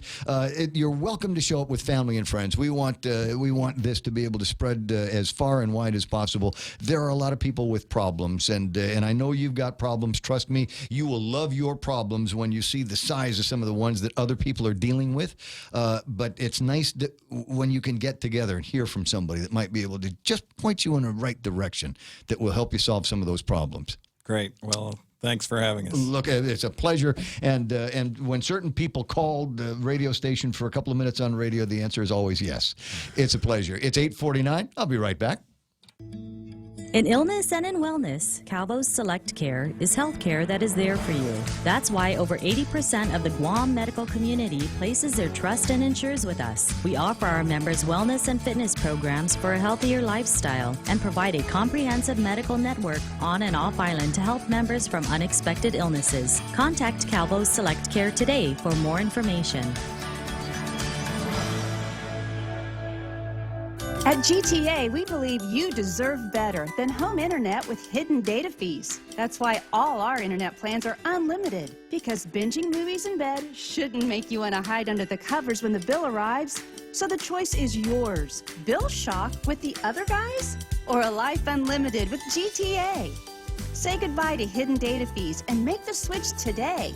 GTA, your island, your network.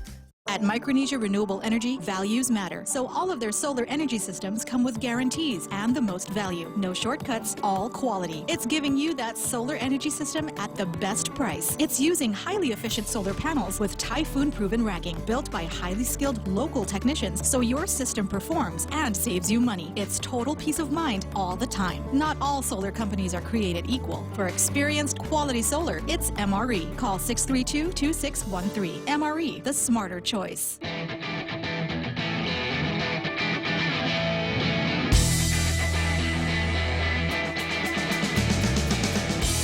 Look, I dare you. I dare you. A double dog dare you.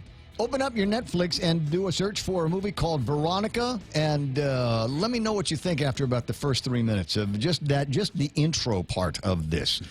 For some of you, it might be a little bit of a challenge because it is in Spanish. I'm a subtitle guy. I'm okay with subtitles. I'm fine with that. I know some people that just absolutely cannot do it. I know people can't watch black and white movies. Oh, wow, really? Every girl I've ever known in my life. It's just, they see it as in black and white, and it might be the best movie ever made, but hey, it's black and white. Old. Won't watch British shows. Ooh. Right, so if I ever want alone time, I'll watch old British movies. There's just nobody around. It's coming and looking at, oh yeah, he's doing that again. But check out the Veronica thing, and let me know what you think about it. There's a couple of other deals. I was talking with Anthony Godwin last hour, because he's a real estate guy over at Today's Realty, and pretty good about having his finger on the pulse of what's happening in this town, where the deals might be and where the deals might be headed.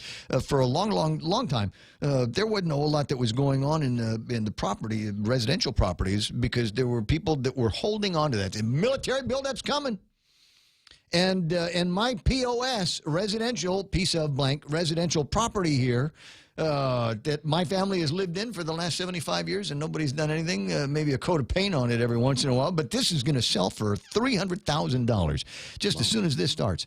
And then the buildup didn't happen for a long time, and so you get all these people now that they're starting to look around, saying, okay, maybe now is the time, and we're getting to a point where the offers, I guess, are getting closer to what the expectations of the landowners are. And I'll give you another reason why you might want to think about getting out of the land holding business is because among the conversation that they're talking about for increased revenue in the government of Guam is an increase in the property taxes. So expect there's going to be some of that conversation in the next couple of weeks, months, days, years, where they, again, take a look at what many people think is a hugely discounted real estate tax here on Guam in comparison with other places. And say, well, we got to do something about that. I had Ken on the radio the other day. He was talking about how people are looking around and checking the MLS rankings for properties in California. And he says, well, you get somebody, I got 4 acres of land and I got 3,000 square feet of house, and it's $144,000 up in Northern California. Sounds like Texas prices. But the problem is, what's the real property taxes up in North California? Yeah. In the wine country? Yeah. What can you imagine those are going to be for the fancy schools that they've got out there and the fancy hospitals and the clinics and all of that kind of thing? But they have wine. Yep, right. The doctor gave me a prescription for this. He says, I'm going to prescribe you a thing. I said, what's it called? He says, damn it all. I said, really? He said, what, do I go to the clinic for? He says, no, go to Payless, the wine section. That's where you go when you've got it. So I must have hit a home run. So keep that in mind. Keep that in mind. Yeah, we got pricey real estate here and relatively low taxes on it. But if you want the prices of taxes to go up, I don't think you can do that without another valuation. I don't think you can just say, well, I think we have to raise our real property taxes on Guam by 100%, 200%, because we've got these issues with the tax Trump deal. And we'll make it so that the people that are land rich, and there are folks like that around here that are land rich, what you do is you do that, and then they don't pay the additional tax until it's sold. So which goes back to what I was saying, is we might be getting closer to a point where we've got buyers that are a little bit closer in their offers to the sellers of the property. But keep in mind that there might be a couple of wrinkles in that moving forward. One of them is an increase in the real property tax. You might get bid on that when you make that purchase. The other one is, it was just in my head a second ago, bank interest rates. Bank interest rate. I've been talking to a couple of guys in the industry that think that the days of cheap money might be over. We might be going back into a time where we're talking about 8-9% interest on mortgages and things like that. That's a byproduct of an improved economy. That's just how it goes: supply and demand. Well, I get that. And so, if that's it, you'd almost have to get into the high end macro economics and macro finance of it. Where does that number actually come from? Right. And so, is that something that we got to work out with the Fed and their Ouija boards and their magic 8 balls that say, yes, now is a good time to increase the taxes. Good morning from your sponsors. Oh, this is from Frank Campilio over at Select Care. Can you put a plug for the Guam Chamber of Commerce golf tournament next week, March 14th at Telefofo? We're looking for some players. I don't know how many guys they've already got lined up in this thing, but trust me, member or not of the Guam Chamber of Commerce, this is one of the premier golf events on Guam. We're not bringing out Tiger Woods. We're not bringing out Arnold Palmer and any of these guys that you're going to be able to golf with and have a good time. However, I know because I have hosted this thing in the past. Not a golfer. Right. Hosted this in the past, so I'll show up, and it's great because I'll show up at the clubhouse for these tournaments after these guys have been out drinking all day, which is great for me as an MC because it means I can just laughs all day, right? So I get out there, and the goodies that they give away right? There's already a great goodie bag. It's already a fantastic day out in the sunshine with your buddies, chasing a little white ball around with some sticks. You already got that going for you. And then there is the banquet with the prizes and the awards and all of that. And they do give away some fantastic stuff. If you're lucky, Willie Jamero won't win them all this time. But, that's a function of how many tickets you buy. I've been to these things where the lady, they do enough of them. The ladies that prepare the food and serve it, they'll buy tickets to the raffle because they know it's that good. They know it's going to be that good. And then one of the other things that we were talking about with Anthony is, and I see this almost every day, there's a piece of property in between the Shell with the foodies and the mighty McDonald's with got a mobile gas stations. And I remember when I was a very small boy, I want to say Uncle Budding's family used to have these little miniature carnivals down there, and they'd have a guy that you could throw darts at his back and a girl that turned into a gorilla, my favorite of all time. Nice. And so we'd go there, and then nothing. It was the staging area, I think, for LMS or somebody for a long time for plants and shrubberies and things like that. But they finally started doing something with that property, and so he kind of winked at me like I knew what the heck that was supposed to be about it. He said, well, it's obvious, isn't it? As a retail? He says, yeah, as a retail on Route 8, what's the point? But he reminded me that once upon a time there was a Payless on Route 8, an old J&G Payless. I remember my mom used to work at Mariana's Travel Agency right next door. So, okay, there has been some of that. And I think now it's the San Jose Market or something like that. I'm told that Payless will be moving their Agana location up to where the warehouse is. And then American Grocers. And you might, if you're a resident up in Dededo, you already know about that group. And it looks like they are the guys that are going to be, that have done the groundbreaking and are doing the construction for, I presume, another American Grocers on Route 8. Wow. Isn't that something else? Nice. So, let me think now. Is that, what's that offer me? A little further away than Happy Mart. We'll watch the prices, though. It's $8.59 and change. Coming up is the Fox News. And then after that, it's a complete, full, total hour, just you and I, right here on The Point. Oh, I have to say KUSG again. You're sorry. Go.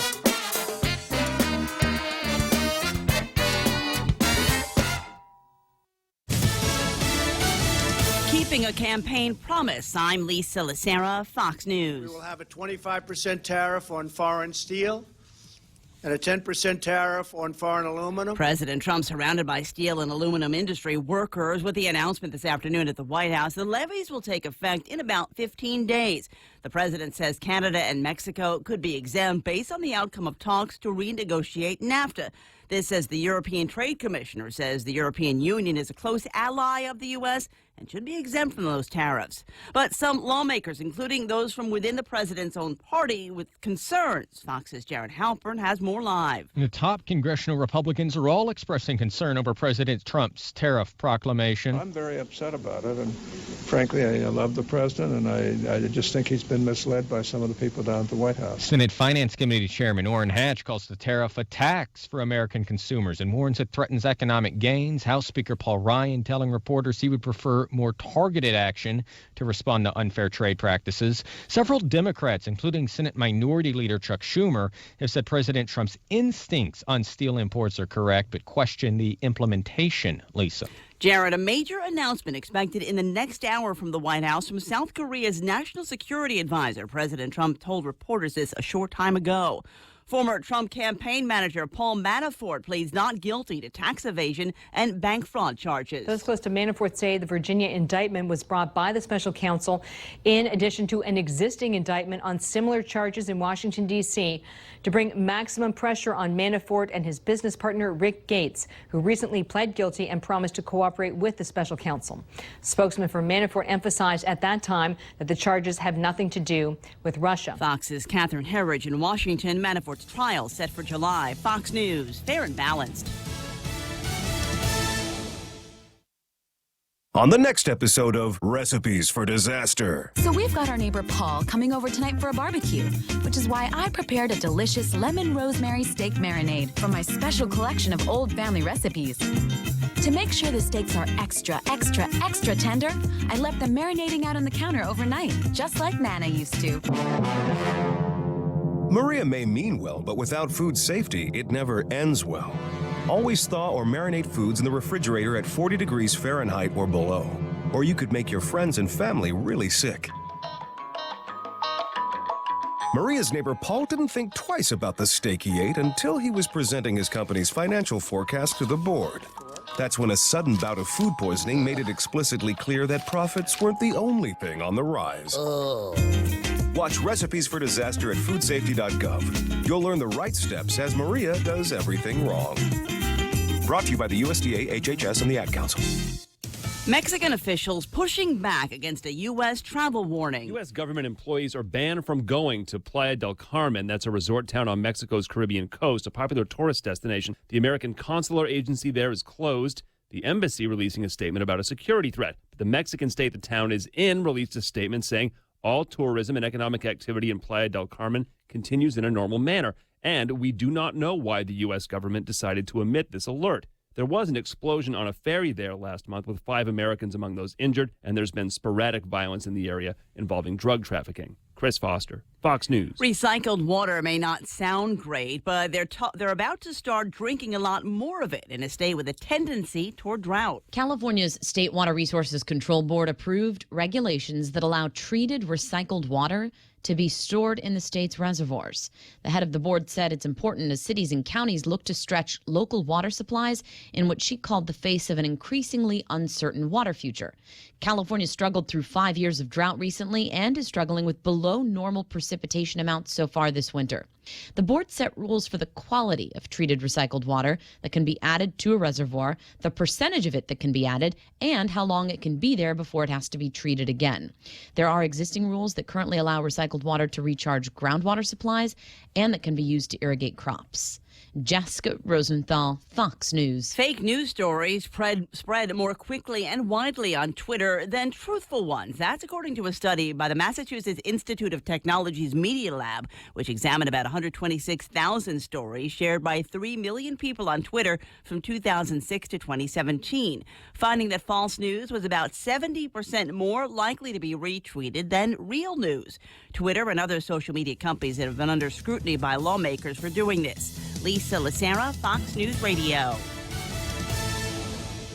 Security Title is honored to join in sponsoring Ray Gibson on The Point. I'm Kim Anderson of Chalampago, and this is where I start my day, listening to the voices of our community and sharing thoughts about issues that affect all of us. It all boils down to our people and our land. Protehi Itinotmo, protect your land. When it comes to your family land, remember to call the professionals at Security Title, just like you call Ray Gibson in the morning. Thank you, sweetie. The program also brought to you by King's Restaurant, serving Guam favorites to families for over 40 years. King's Restaurant's always open, always local. Triple J says yes. Zero down? Yes. 1.9% financing? Yes. Easy trade-in? Yes. No payments for 90 days? Yes. We'll have you saying yes, too, to these amazing deals. Like our big boy truck, the Ford F-150 at only $217 per paycheck. Or the top safety pick Mazda CX-5 Sport at only $194 per paycheck. Or turn heads in the Mazda 3 Sport or the sleek and sophisticated Kia Soul. Both for only $129 per paycheck. Visit us online at triplejguam.com. Some conditions apply. See dealer for details. Triple J. Customers first. Wendy's welcomes the new Smoky Mushroom Bacon Cheeseburger, featuring smoky, sauteed portobello mushrooms, melted Asiago cheese, crispy applewood smoked bacon, and crunchy fried onions atop a juicy beef patty. For those craving the same great taste, Wendy's Smoky Mushroom Bacon Potato is also loaded with sauteed portobello mushrooms, cheddar cheese sauce, and crispy applewood smoked bacon. Here, for a limited time, get a delicious Smoky Mushroom Bacon Cheeseburger and Smoky Mushroom Bacon Potato today. Wendy's. Now that's better. How do you turn every day into cash back? With the Bank of Guam Visa credit card, cash back just got better. Get 1.5% cash back every month with every purchase, every pick-me-up, every filler-up, every Sunday dinner, every four-wheel spinner. Whatever comes to mind, even every stroll in the sweet sunshine. Everything your heart desires turns into 1.5% cash back every month. the Bank of Guam Visa Credit Card, the everyday card. Apply today. Call, click, or visit. Terms and conditions apply. Bank of Guam. Member FDIC. Relax, enjoy, and be greeted by the spectacular view of Hagåtña Bay when you visit the Point at the Sheraton Laguna Guam. Gaze into the beautiful sunset as you unwind to the music of Philip Garcia and Natasha on Wednesdays, Mama Shar and Nina on Thursdays, Philip Garcia and Louise Munia on Fridays, and Jack Larimer on Saturdays. Open daily from 8 a.m. to 11 p.m. Happy hour from 5 to 8 p.m. with all cocktail drinks for $7. Receive a discount when you present your SPG card. Call Peter Yaban at 646-2222 for reservations at the Point at the Sheraton Laguna Guam Resort. The Ray Gibson Show, your new News Talk headquarters. Call now, 888-TALK. That's 888-8255.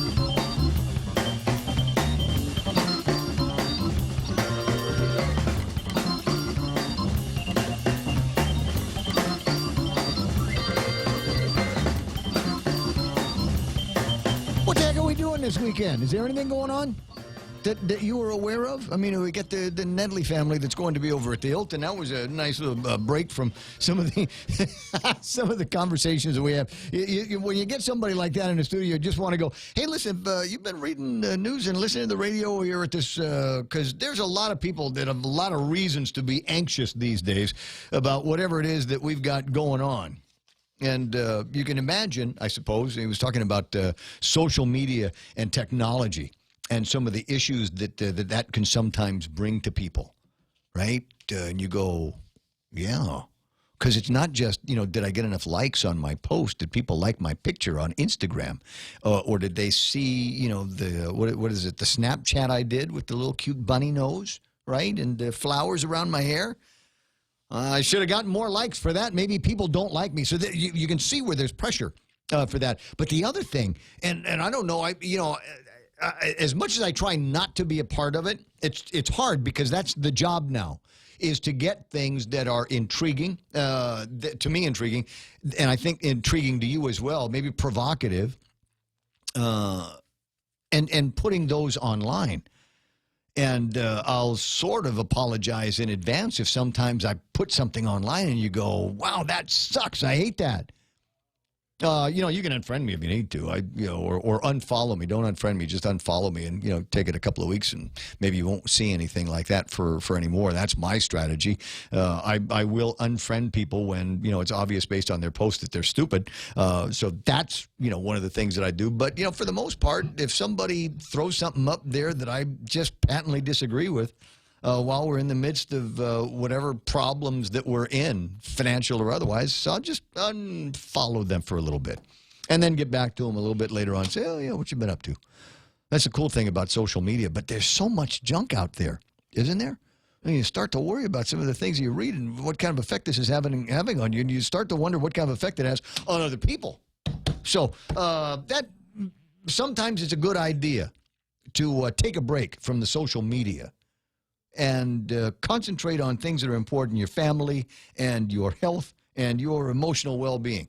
So last night, while I was getting riled up at some of the things I was looking at on social media, I started getting flashes from people talking about, oh, the power's out here, the power's out there. And I was wondering what the heck that was, because I know a lot of people have already paid their power bill. There shouldn't be this kind of a wide outage going on. Well, Cabras 1, 66 megs, went down. And so, according to Patty Diego, what they did was they did an under-frequency load shedding, which basically says, all right, we're going to shed, if you will, some of the larger consumers of power, stabilize the system, and then we'll bring everybody back online. So about an hour or so after the initial problem at Cabras, they were able to restore power to everybody. Cabras is still offline, however, as far as I know, and we're working on getting it back up.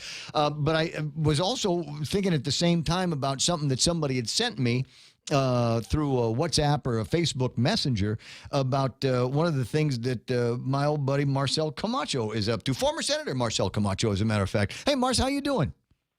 Very good, Ray. Nice to hear from you. Well, I thought maybe we'd see if we could reach out to you.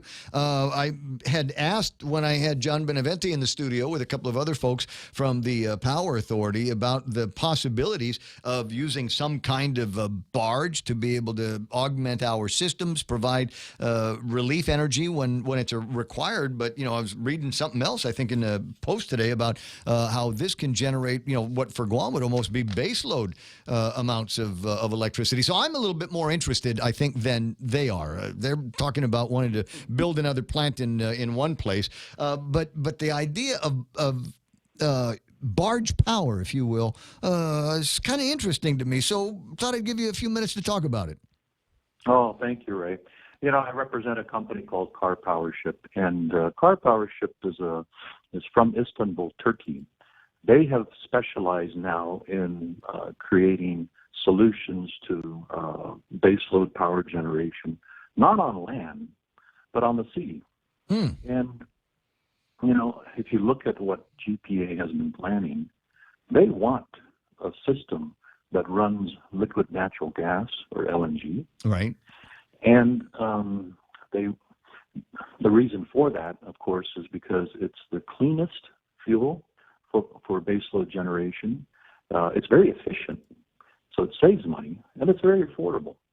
Now, what they're planning, or what they have been planning, I guess, for the past 5 years, is to put a power plant on land, and they're looking at an area right in the middle of the island, right next to the brand new hospital, and they're getting some resistance to it. And so I've been talking to them for months now about a solution that doesn't include the requirement to purchase land and to run 2 pipes from Cabras 15 miles to the site that they're proposing for the new baseload generators. What do you want to put in the pipes? Oh, they want 2 pipes because the generators can run 2 different types of fuel, diesel and LNG. As I mentioned, they want LNG in the future, but as an incremental step, it's going to take about 5 years to put the generators up, and they want to run diesel first. It's called ultra low sulfur diesel. Right. Better than what they have now. But I say, if we can get a power ship here in a year or less and have it run on LNG, we could save this community upwards of $50 million a year.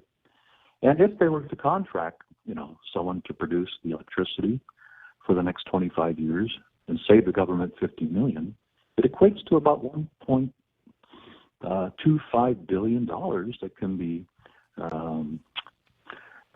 given back or given relief, to the consumers, be they residential or commercial. Imagine the hotels and shopping centers. If they can get a reduction in their power bill of up to 35%, what that would mean to everybody. More money in our pockets so we can buy gasoline. Or pay more taxes or whatever it is that they want to do with this. So I see where some of that thinking might be. Let's get into some of the details on this. Where would we, first of all, it's scalable, right? And so we wouldn't need to buy up another 66 megawatt plant. You can start with a smaller number? Well, the smallest ship is about 30 megawatts, and the largest ship is about 630 megawatts, let's say. But, Guam is asking for about 180. And what we plan to do, if we're able to win the bid, because we are going to be bidding, is we'd probably put 200 megawatts on the ship, because the generators are 20 megawatts each. Yeah. We put 10 generators on there. And then we have the ability to add 2 more generators on that particular ship, up to 240 megawatts. So as I said, it sounds like it's a scalable deal here. So we've got something that can meet our needs, and if you got days, if you got days where we're not using that much power, you can just turn off one of the generators and save money. Yes, that's the whole idea behind efficiency, and it is what GPA is asking for, a combined cycle generator using dual fuel. Diesel and LNG, but I say we don't even need diesel. We can go straight to LNG now. I'm trying to remember. LNG is a little bit more expensive, but it's more efficient as a fuel to burn in the modern kind of generation devices, right? Well, we have done the numbers, and LNG is cheaper than what they're doing now, if you include all the environmental costs, because they're paying fines of $39,000 per day per generator, or they're accumulating fines, they haven't paid it, to the tune of about $150 million, according to John Benavente. Mm-hmm. And the diesel, we calculated to be between 15 and 20 cents per kilowatt hour. And what we are offering is going to be less than 13 cents. We're pretty confident about that. I'm trying to factor that into my head, what that might end up costing me in terms of the blend. So we're not going to be paying what those fines and those regulatory costs are going to be. There's got to be a trade-off. I mean, we're talking about putting power plants on the water, near shores, things like that. So obviously this is a place where the EPA might be able to apply very stringent regulations and look for some strict enforcement to make sure that these things don't punch a leak into something, and we don't have I'm not going to say diesel if we go straight to LNG, but you know what I mean. Is we're talking about industrial gear in the ocean near the shore. Well, you know what they're doing right now is they're proposing to Puerto Rico a solution because of the double storms that they had, and they're going through the permitting process for EPA and for the Army Corps of Engineers and the Coast Guard and the same, things that would apply out here, and they're familiar with all the regulations, and we'll be able to comply. There's another question that I have, and I don't know that it's ripe for conversation, and I think maybe you might have been a senator at the legislature the last time it came up, where there was somebody, and I want to say it was friends of Peter Sgro, excuse me, that had the idea that we were going to build some kind of a coal plant here on Guam, but they wanted to make it a private plant, and we're just looking for some regulatory relief that would enable the capability for somebody to bring in some kind of power generation, and it doesn't have to be a GPA deal. GPA doesn't have to buy it, but they do have to buy the electricity that comes from it. And so I'm wondering if there's what's happening now with all the solar rigs that are out there, right? Yeah, that's what GPA is doing now. They're getting out of the business of producing power. They're hiring on contract independent power producers, be they a solar producer or, in this case, a baseload generator, and they don't have to worry and risk their profitability. Yeah. Because of hedging of fuel costs and things of that sort. They're focusing on the transmission and distribution. Oh, okay, no, hold on, because I get what you're saying, but let me make it clear what I'm asking for, because the way it would have worked back in those days would not necessarily be GPA buying the electricity from them as much as now I'm thinking about it. It would have been Ray Gibson would have a deal with the Marcel Camacho Car Power Ship Company, and I would not get a bill from GPA. I would get it from you. I would get my electricity from you. The only reason why we need to involve GPA is because they got the wires. So we'd pay them, I guess, a wheeling rate or something. Well, what's happened recently is something called net metering. Yes. And if you put solar panels on your house, and you produce electricity and you feed it into the grid, GPA will give you a credit. Okay. And so the same concept can apply to a power ship. Imagine the military or all the hotels on island banding together and saying, your price is cheaper than what GPA is going to sell it to us for. So privately, we want you to produce the electricity, put it into GPA's grid, get the credit, and then work with us directly. That's very possible today. And as I said, well, it was possible a dozen years or so the last time we had this conversation, when there was the possibility that there might be somebody out there that would provide an alternative. Competition is good. We saw that when we sold GTA.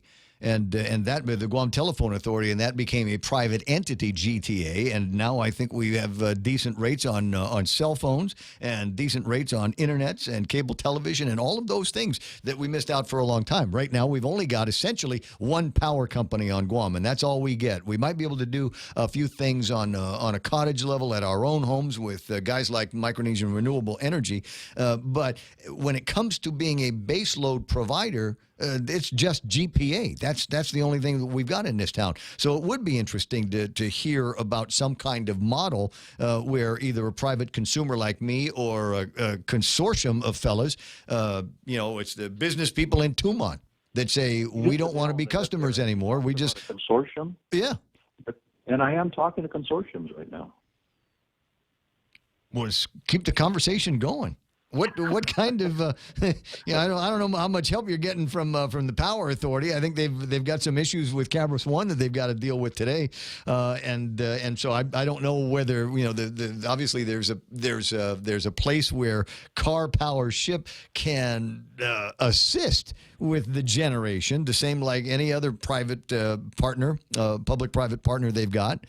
Could do the same thing, but there may be other solutions. I was talking with the guys over at the Guam Industry Forum there yesterday, and they're talking about some pretty good gee whiz things they're doing with water and wastewater and even cooling opportunities in some of the housing that they're going to be building for this military buildup. So I'm going, well, if we're doing that with centralizing, if you will, or decentralizing, depending on which side of the fence you're on, and instead of having Guam Power Authority is this big monolith provider of electricity, how about if we have Mike's Power Company and just say, okay, all you guys on this street in Barragata, you have an opportunity to buy electricity from here.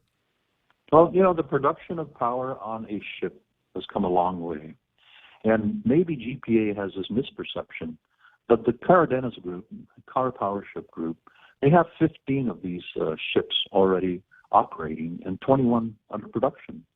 They're a very sound company, and they're focusing and specializing on providing solutions for countries all over the world. Mm-hmm.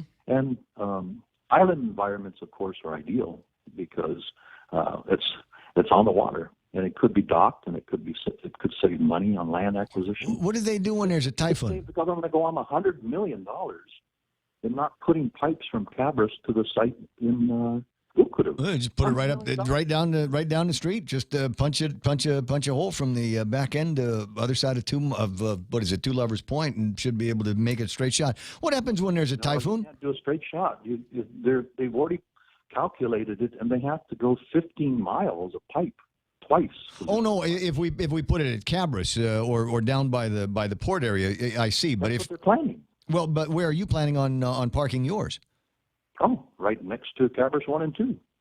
Oh, then there's never mind the pipes. We put it right there. No pipes, $100 million savings. And, the consumers would have to pay for that $100 million out of their pocket. It'd come in the bills. Come in the form of the bills. But another rate increase. But what happens, Mars, when the wind kicks up and there's a typhoon? What do we do with the barge? Do we unhook it and send it out to ride out the storm and then come back and hook back in? These ships they're built to withstand wave action in the open sea. Wind action is less than wave action. It will be moored inside the port, inside the breakwater. And so they're not really concerned about damage to the power plant or the ship. But in the case of a Category 4 or 5, just like the military, they take their equipment and they send it away. We can unplug and have this thing out of here in less than 24 hours. And when things calm down a little bit, we begin to bring the ship back, and we have it hooked up again.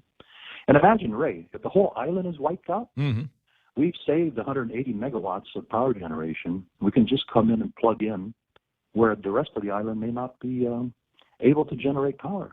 Even the power plants on the land have a threat of being damaged during the storm. I'm trying to remember how often it happens where we've come out of a storm situation and couldn't get shore power back on. Because in my mind, it's not the shore power issue. It's always distribution. It's transmission and distribution where there are issues. But I get the point that you're saying is if there is a catastrophe where we are not going to be able to generate sufficient power over a long period of time because of damages brought by the storm to the generation facilities, then maybe, yeah, it's a good idea that we've got something that has gone out of the area and is coming back in, so we might be able to plug the thing back in. Within a reasonable period of time. Yeah. Now the one that they're talking about now would this be new construction, or has this already been down to Puerto Rico and back? No, it's on the production line right now, and depending on who orders a ship, because they're getting orders from all over the world. Let's say GPA wants 180 megawatts, as we mentioned. They're going to bring a ship that can hold 240 megawatts. They'll put 10 generators to produce more capacity than what GPA is asking. And they'll start sailing, and it'll be here. They say 6 to 9 months, but I'm telling the public in less than a year. And there are some preparations that need to occur on the land, like additional towers for the utility lines, the high-voltage utility lines. But all you'll see from the ship to shore is a high-voltage utility line to plug in. Everything else is compact and ready to go. It's a plug-in power. Mars, who else are you talking to about this? Everybody I can talk to. Have you gone to the chamber? Especially the residents who are faced with all these increases. There's another one coming from GPA. Yeah, well, I mean, we're going to even if they broke ground tomorrow on something that they were going to build. And I'm looking at West Texas crude, the benchmark going up. Our everything is based on TAPIS, and TAPIS shows no signs of slowing down.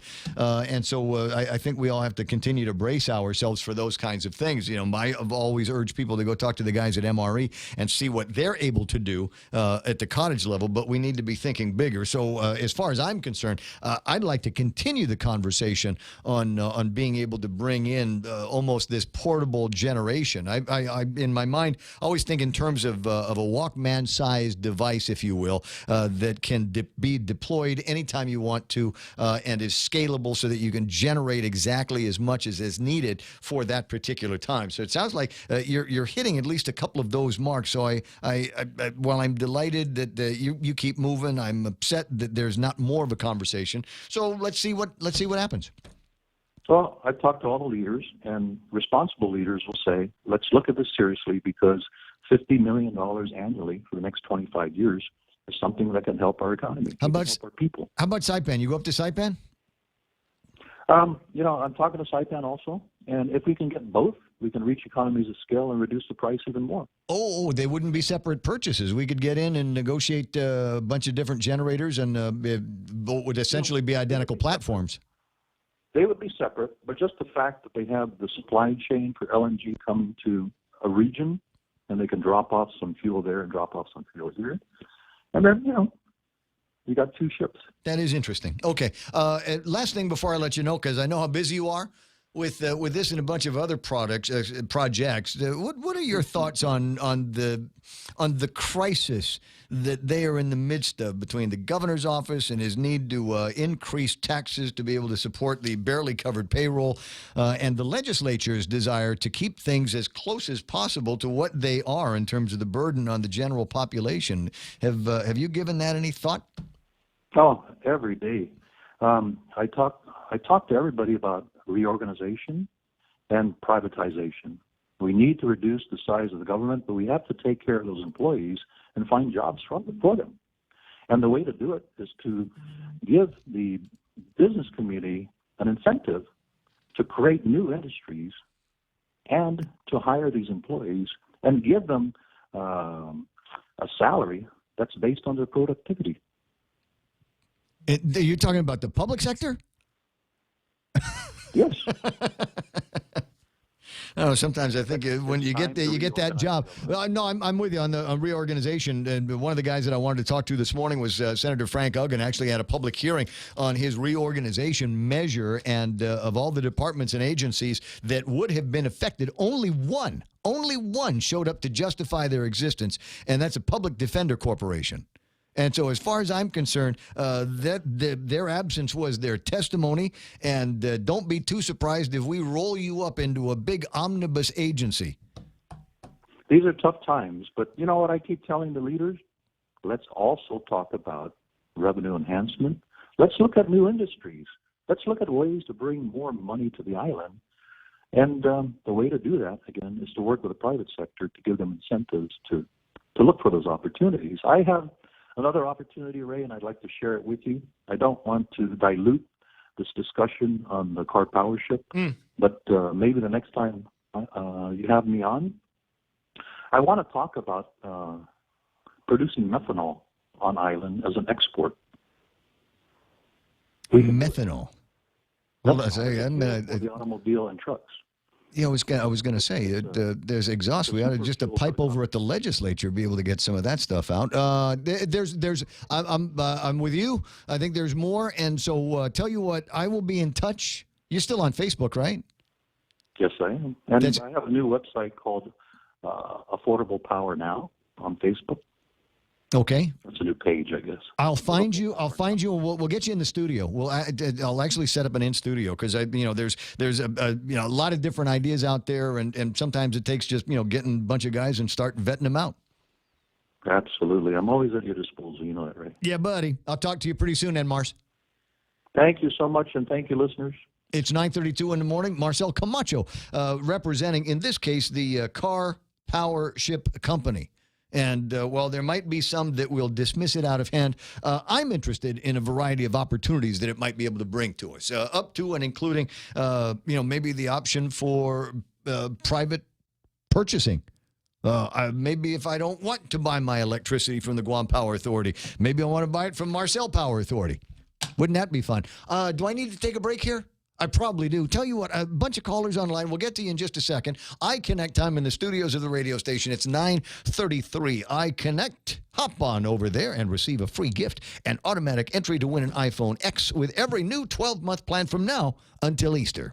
At Micronesia Renewable Energy, values matter. So all of their solar energy systems come with guarantees and the most value. No shortcuts, all quality. It's giving you that solar energy system at the best price. It's using highly efficient solar panels with typhoon-proven racking, built by highly skilled local technicians, so your system performs and saves you money. It's total peace of mind all the time. Not all solar companies are created equal. For experienced quality solar, it's MRE. Call 632-2613. MRE, the smarter choice. GPSI Guam is a professional services company that is a registered contractor for the federal government. They're an SBA 8A and HubZone certified SDVOSB, providing program project management, administration, technical support, logistics, and commodities. They welcome the more than 800 companies and participants attending the 2018 Guam Industry Forum who are interested in how the U.S. and Japanese governments are collaborating in constructing facilities on Guam. Contact GPSI if you need assistance in meeting your small business subcontracting goals at 671-477-3058.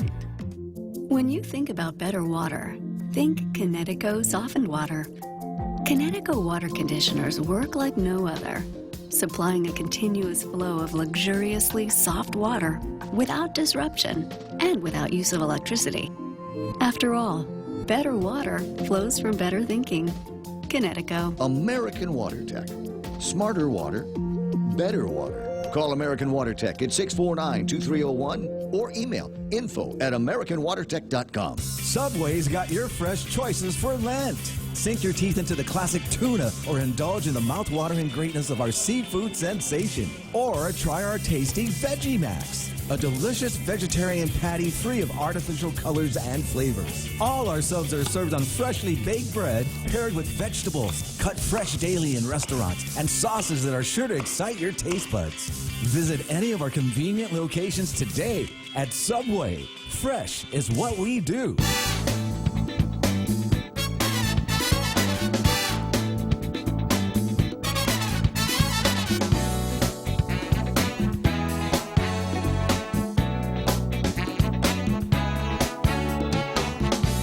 It's 9:35. My name is Ray, and I'm delighted that everybody is healthy and happy. Everybody's got to be healthy. If I got time to get a doctor on the phone. Dr. Vince Akimoto, how you doing there, buddy? I'm doing good, Ray. I hope my phone's working. I can hear you just fine. I hear you fine. What are you thinking about today? Well, I'm really glad they were able to resolve all the fiscal issues at the hospital, and we're really glad people are listening to your program. I think just goes to show you the power of talk radio, the fact that the hospital is finally able to rectify its payroll issues and pay the $10 million vendor account down and pay off the retirement fund really, I think, gives us breathing room now to focus on some of the outstanding improvement issues. But it's a good day, and we really want to thank you, Ray, and your listeners and all the people that listen to you on a daily basis. Hey, thanks. I'm not sure what I'm taking credit for. When did they resolve that issue? I'm sorry. I think I'm just waking up from my dream. I'm hoping is today Friday? It's Friday. So we're supposed to be positive, and maybe by lunchtime, all the things that I just said will be done, because otherwise then they won't make payroll, they won't pay the $10 million vendors down, and the retirement fund will be planning on suing them because they're holding some of the retirement guys hostage. I was going to say, there used to be Manang Selly, you remember, at the hospital, right? She was one of those. She's still there. Right? So she was one of, in early years ago when they first had this problem with making sure the retirement fund got paid, she was one of these people that said, I want to retire, but I can't because GMH didn't make the retirement. They never made the payment. So unless she was going to make them herself, she was stuck literally at GMH. Yeah, but the secret is that Manang Selly, like a lot of our nurses and other doctors, they want to work forever. They love their job, and truth be known, they probably work for free. But these are people that will come in at 3 a.m. because somebody called in sick.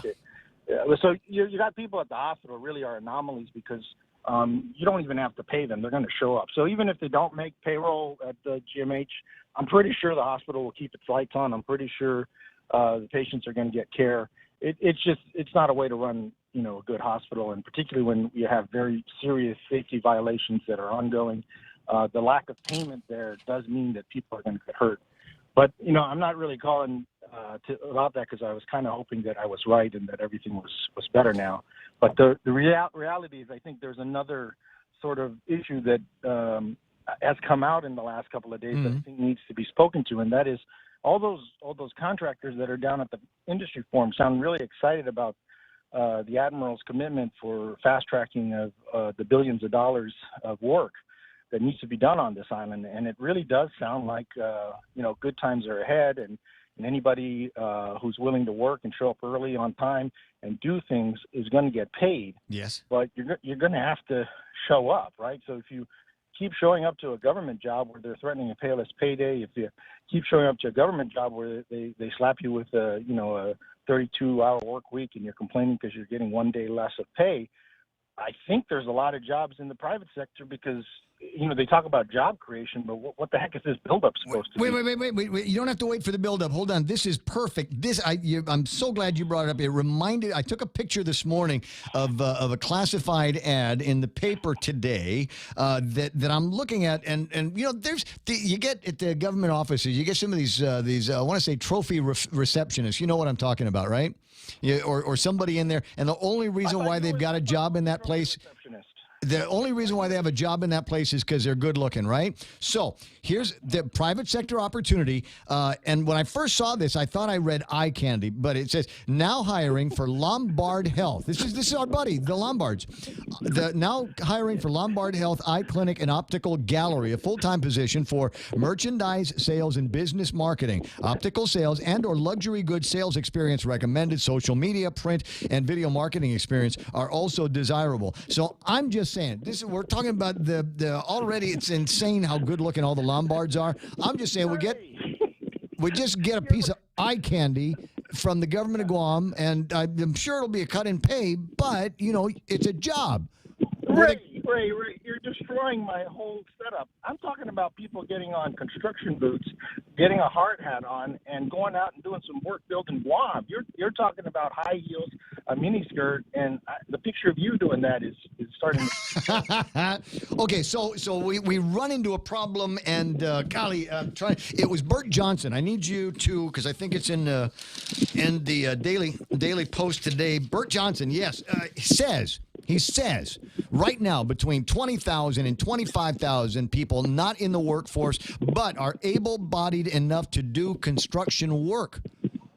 So let's get these guys off the welfare dime and to go to work. I don't understand what that. My understanding is there's a way that the governor can do that where he can say, look, you're not going to be in these programs forever. You've got like a year tops, and then you got to get out or show us why you can't get a job. Wait a minute. This buildup's been on hold for 7 years.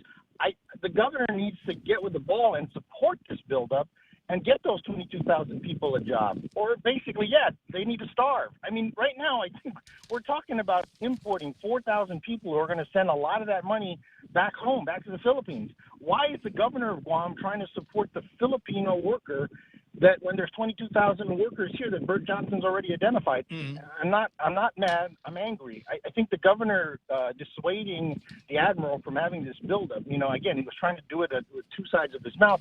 And you and Eddie are friends. Can you get him to? He's having a bad week. How can he not support this buildup? How can he not support the job creation that this is going on? And how can he not say that I have 22,000 people on Guam that are willing to work an American wage and not take any of this, junk that some of the contractors think they can shove down the throat? I mean, some of the ads for construction workers and plumbers, they ought to be kidding. They're offering the stupidest wages. If there was a union on Guam, which maybe it's time for a union, if these guys want to wait for a union to show up and teach them how to pay American wage, then okay, let it be. And then maybe the governor will come along, because it is hard to convince government Guam employees to leave their six-figure job to come and do construction work on the basis of Guam. But that's the new opportunity. That is the opportunity. So I think we have opportunity in the government of Guam to do an extreme cutback and focus on public safety, education, and healthcare. And that's it. And that's a $13 million, $15 million a year payroll. Just cut 50% of our payroll by focusing on that. It's $15 million a month, I'm sorry. Whatever it is, a large amount in personnel costs, but still manageable given our current revenue. And everybody else gets to go to work. And the Guam Industry Forum has a lot of contractors who need people to do the work. Vince, it's an American wage, a construction American wage, the same work that same wage they get on HGTV, right? Everybody watches Home Improvement. Yep. Those dudes are making big bucks in Boston and New Orleans and San Francisco.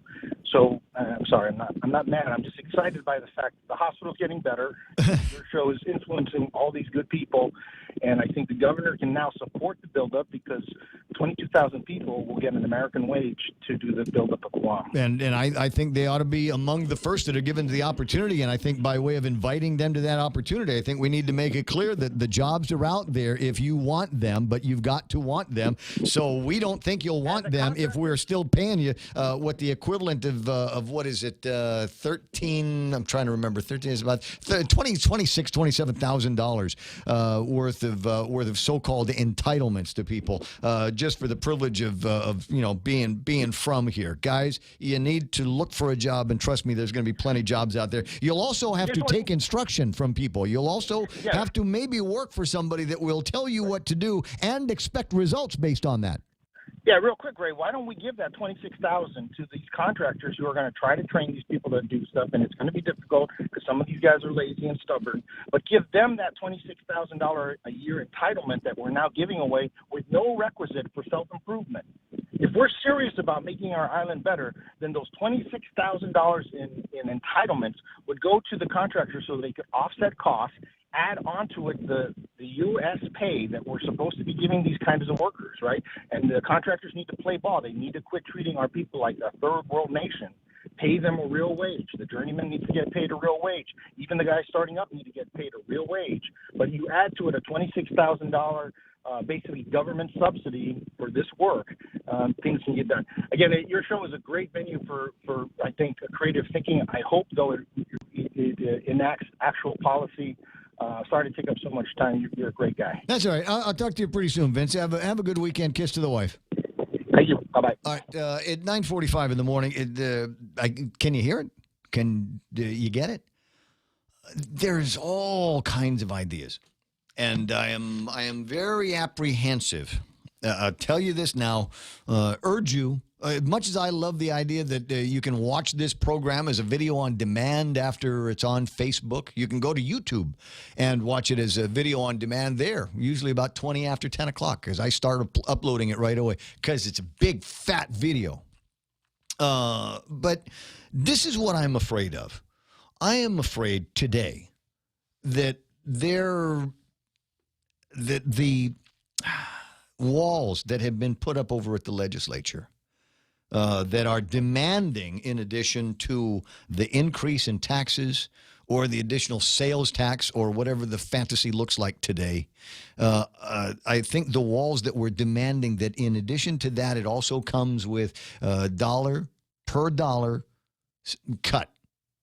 I don't care where it comes from, but you've got to show that this is part of the plan, that for every revenue enhancement dollar, there is going to be a cost reduction dollar that comes along with it. And for heaven's sakes, people that have identified all of them. Mary Rhodes, in the space of a 3-minute conversation this morning, identified a couple of them. Bang, bang, bang. There's $34 million on top of the 33 or 30 that you claim you've already begun to eliminate. So let's put this in statute. And that's just collecting leaky taxes. There's nothing there that requires me to put any more money out for my expenditures. I'm not a B&B guy. I don't smoke anymore, thank God, so I don't have to worry about whatever the increase is in the tobacco taxes and little stickers that are supposed to go on the pack. I'm just saying that they're all right there. I can't tell you how many people ask me on an hourly basis, send me a note. Hey, Ray, has anybody mentioned tax amnesties? Yes. Every 20 minutes, somebody mentions a tax amnesty. You know what that requires? Nothing. It requires nothing. The governor doesn't have to do anything. The legislature doesn't have to do anything. John Camacho today can send out a press release and say, we're doing a tax amnesty. If you owe money right up to FY 2015 and you have not been able to make the payment, we will, for X number of days, we will forgive your penalties. We will forgive the interest. Just come in and make it good. But if you don't, then this is what's going to happen.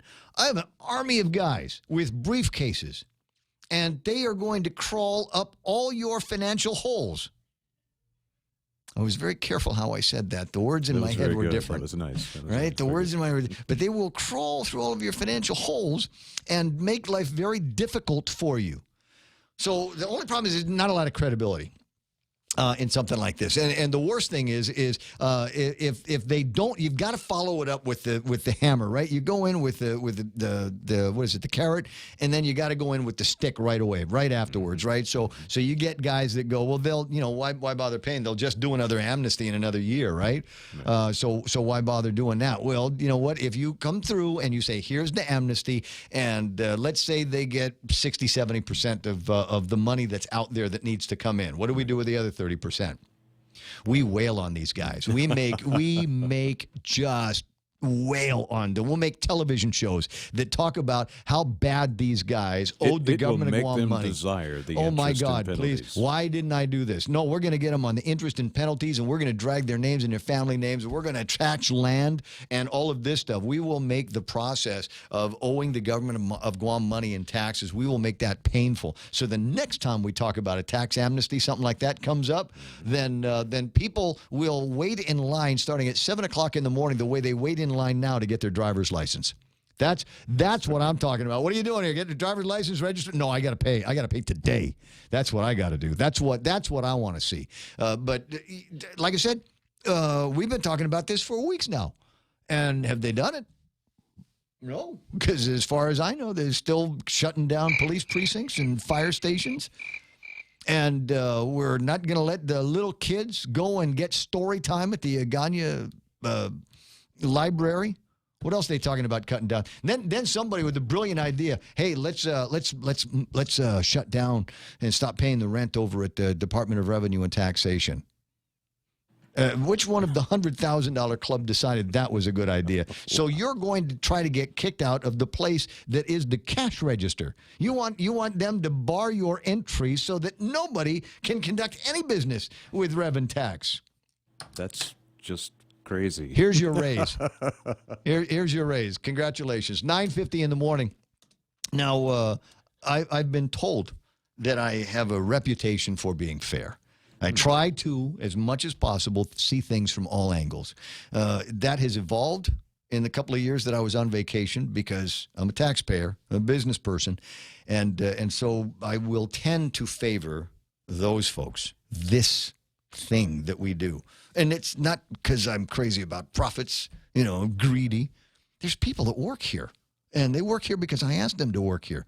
And I've promised them that I will do everything I can to take care of them and give them a good, safe workplace, someplace that they can be happy to work at, that's not a slum, and that they can sell, and that they want to come to work every day. So that's what we do with the money around here is buy new toys all the time. You should see the stuff I got lined up, right? It's very cool. Anyway, so, but in the interest of fairness, the governor put together a special message yesterday? What is it? A special address. I don't know if anybody in the media is playing it, so I thought, in the interest of fairness, so that there is another side to the story that you might not normally hear while we're asking why, public information officers are making over $100,000 a year there. I'm going to play that in just a couple of minutes. Do I have a break? Okay, so let me take the break. We'll come back with the governor's yesterday's special address. For over 55 years, Community First has served our island as a full-service financial institution. And now, we're proud to introduce the new Community First Student-Run Credit Union, open in Manila on Route 10, Guam's first student-run financial institution, which means it's operated by college students like us, ready to serve all our members, existing and new. We're just down the road from UOG and GCC. Community First Guam Federal Credit Union, now open in Manila. This credit union is federally insured by NCUA. In illness and in wellness, Calvo's Select Care is health care that is there for you. That's why over 80% of the Guam medical community places their trust and insures with us. We offer our members wellness and fitness programs for a healthier lifestyle and provide a comprehensive medical network on and off island to help members from unexpected illnesses. Contact Calvo's Select Care today for more information. The Extra Point with Jerry Roberts of Guam Training every morning on The Ray Gibson Show. Is it rude to disturb workers just because we want to buy something or get service? I'm Jerry Roberts, and at 7:20 a.m. on The Ray Gibson Show, we talk about interrupting workers when they're deep in personal conversation. It's The Extra Point on 93.3. At Micronesia Renewable Energy, values matter. So all of their solar energy systems come with guarantees and the most value. No shortcuts, all quality. It's giving you that solar energy system at the best price. It's using highly efficient solar panels with typhoon-proven racking, built by highly skilled local technicians, so your system performs and saves you money. It's total peace of mind all the time. Not all solar companies are created equal. For experienced quality solar, it's MRE. Call 632-2613. MRE, the smarter choice. All right, now, just a few minutes away from 10 o'clock in the morning and the kickoff to our blessed weekend. What are you doing this weekend? Gonna get in trouble? All right, this is what I need you to do this weekend. You need to. I don't still have one break left, do I? No, sir. Okay, we are all okay. done. We're paid. All right. So here's what I want you to keep an eye on the legislature.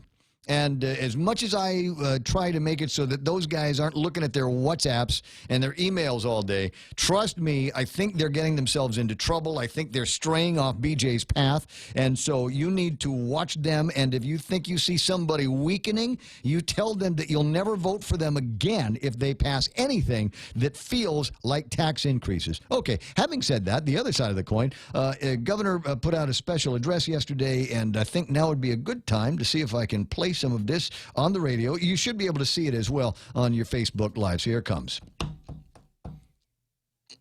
You don't have intro music here. Half a day, my fellow GovGuam employees. First, let me thank you all for the work that you've been doing. Even now, with the cuts to your agency's allotments, you continue to provide the services to the people of our island, and I thank you for it. It's because of your hard work, alongside our private sector, that Guam is beautiful and our economy is bustling. There will always be critics, But even they have to recognize that there have been many improvements these past 7 years. In the last few weeks, I've asked many of you to work with reduced funding levels. Unfortunately, that's not enough to cover the financial gap of $67 million that we are facing because of federal tax cuts. I've tried to partner with the legislature in the hopes that they would pass a bill that meets us halfway and find new revenue sources to fill the gap. I myself have sent down 6 bills because I know that there's no way we can cut $67 million in costs halfway through a fiscal year without shutting down essential government services. I'm doing everything in my power under the Organic Act to cut costs. The same Organic Act gives the legislature the responsibility to establish fiscal policies that provides revenues for the operations of the government. We need partners at the legislature to rise as leaders and help us find the rest of the solution. You know that we've been cutting costs, but absent any solution from the legislature, absent their action to work with us by passing a bill that increases revenues, I'm forced to take drastic measures, such as furloughs. Otherwise, we are looking at payless paydays and a government shutdown. In the past, during a time of crisis, the legislature and the administration worked together to ensure the continuation of government services that everyone relies on. In 2003, following Super Typhoon Pongsonghua, then Speaker Ben Pangilinan worked with then Senators Frank Uggan, Joanne Brown, John Kinata, and Randy Cunliffe and others to pass a series of bills that provided funding for typhoon recovery efforts. Folks, this is tax cuts typhoon that we are now experiencing, and it requires the same level of coordination and cooperation. The public auditor and the private finance experts have said that a combination of cost-cutting measures and revenue enhancements makes the most sense. But we're doing our part. And I hope and pray that the legislature today will realize that the power to maintain a minimum acceptable level of government operations rests solely in their hands. I can only do so much. Please call your senators today and ask them for their help. Okay, thanks, Gov. And there it is, the message that went out yesterday, and I think maybe I'll just start calling him the governor of Gov Guam after the way that kind of starts off. But I want you to know, and one of the reasons why I played that is because I paid for it.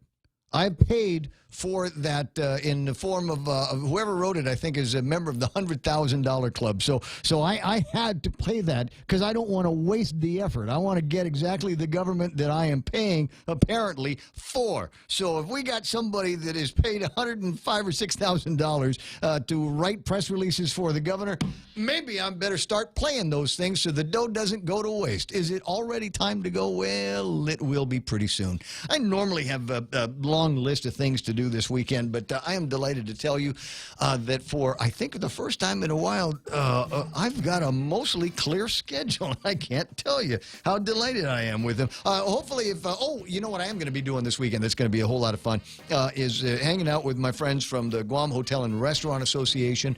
They've got a big gala that's coming up over the weekend. I've been looking over the program. I think that's going to be some kind of crazy fun.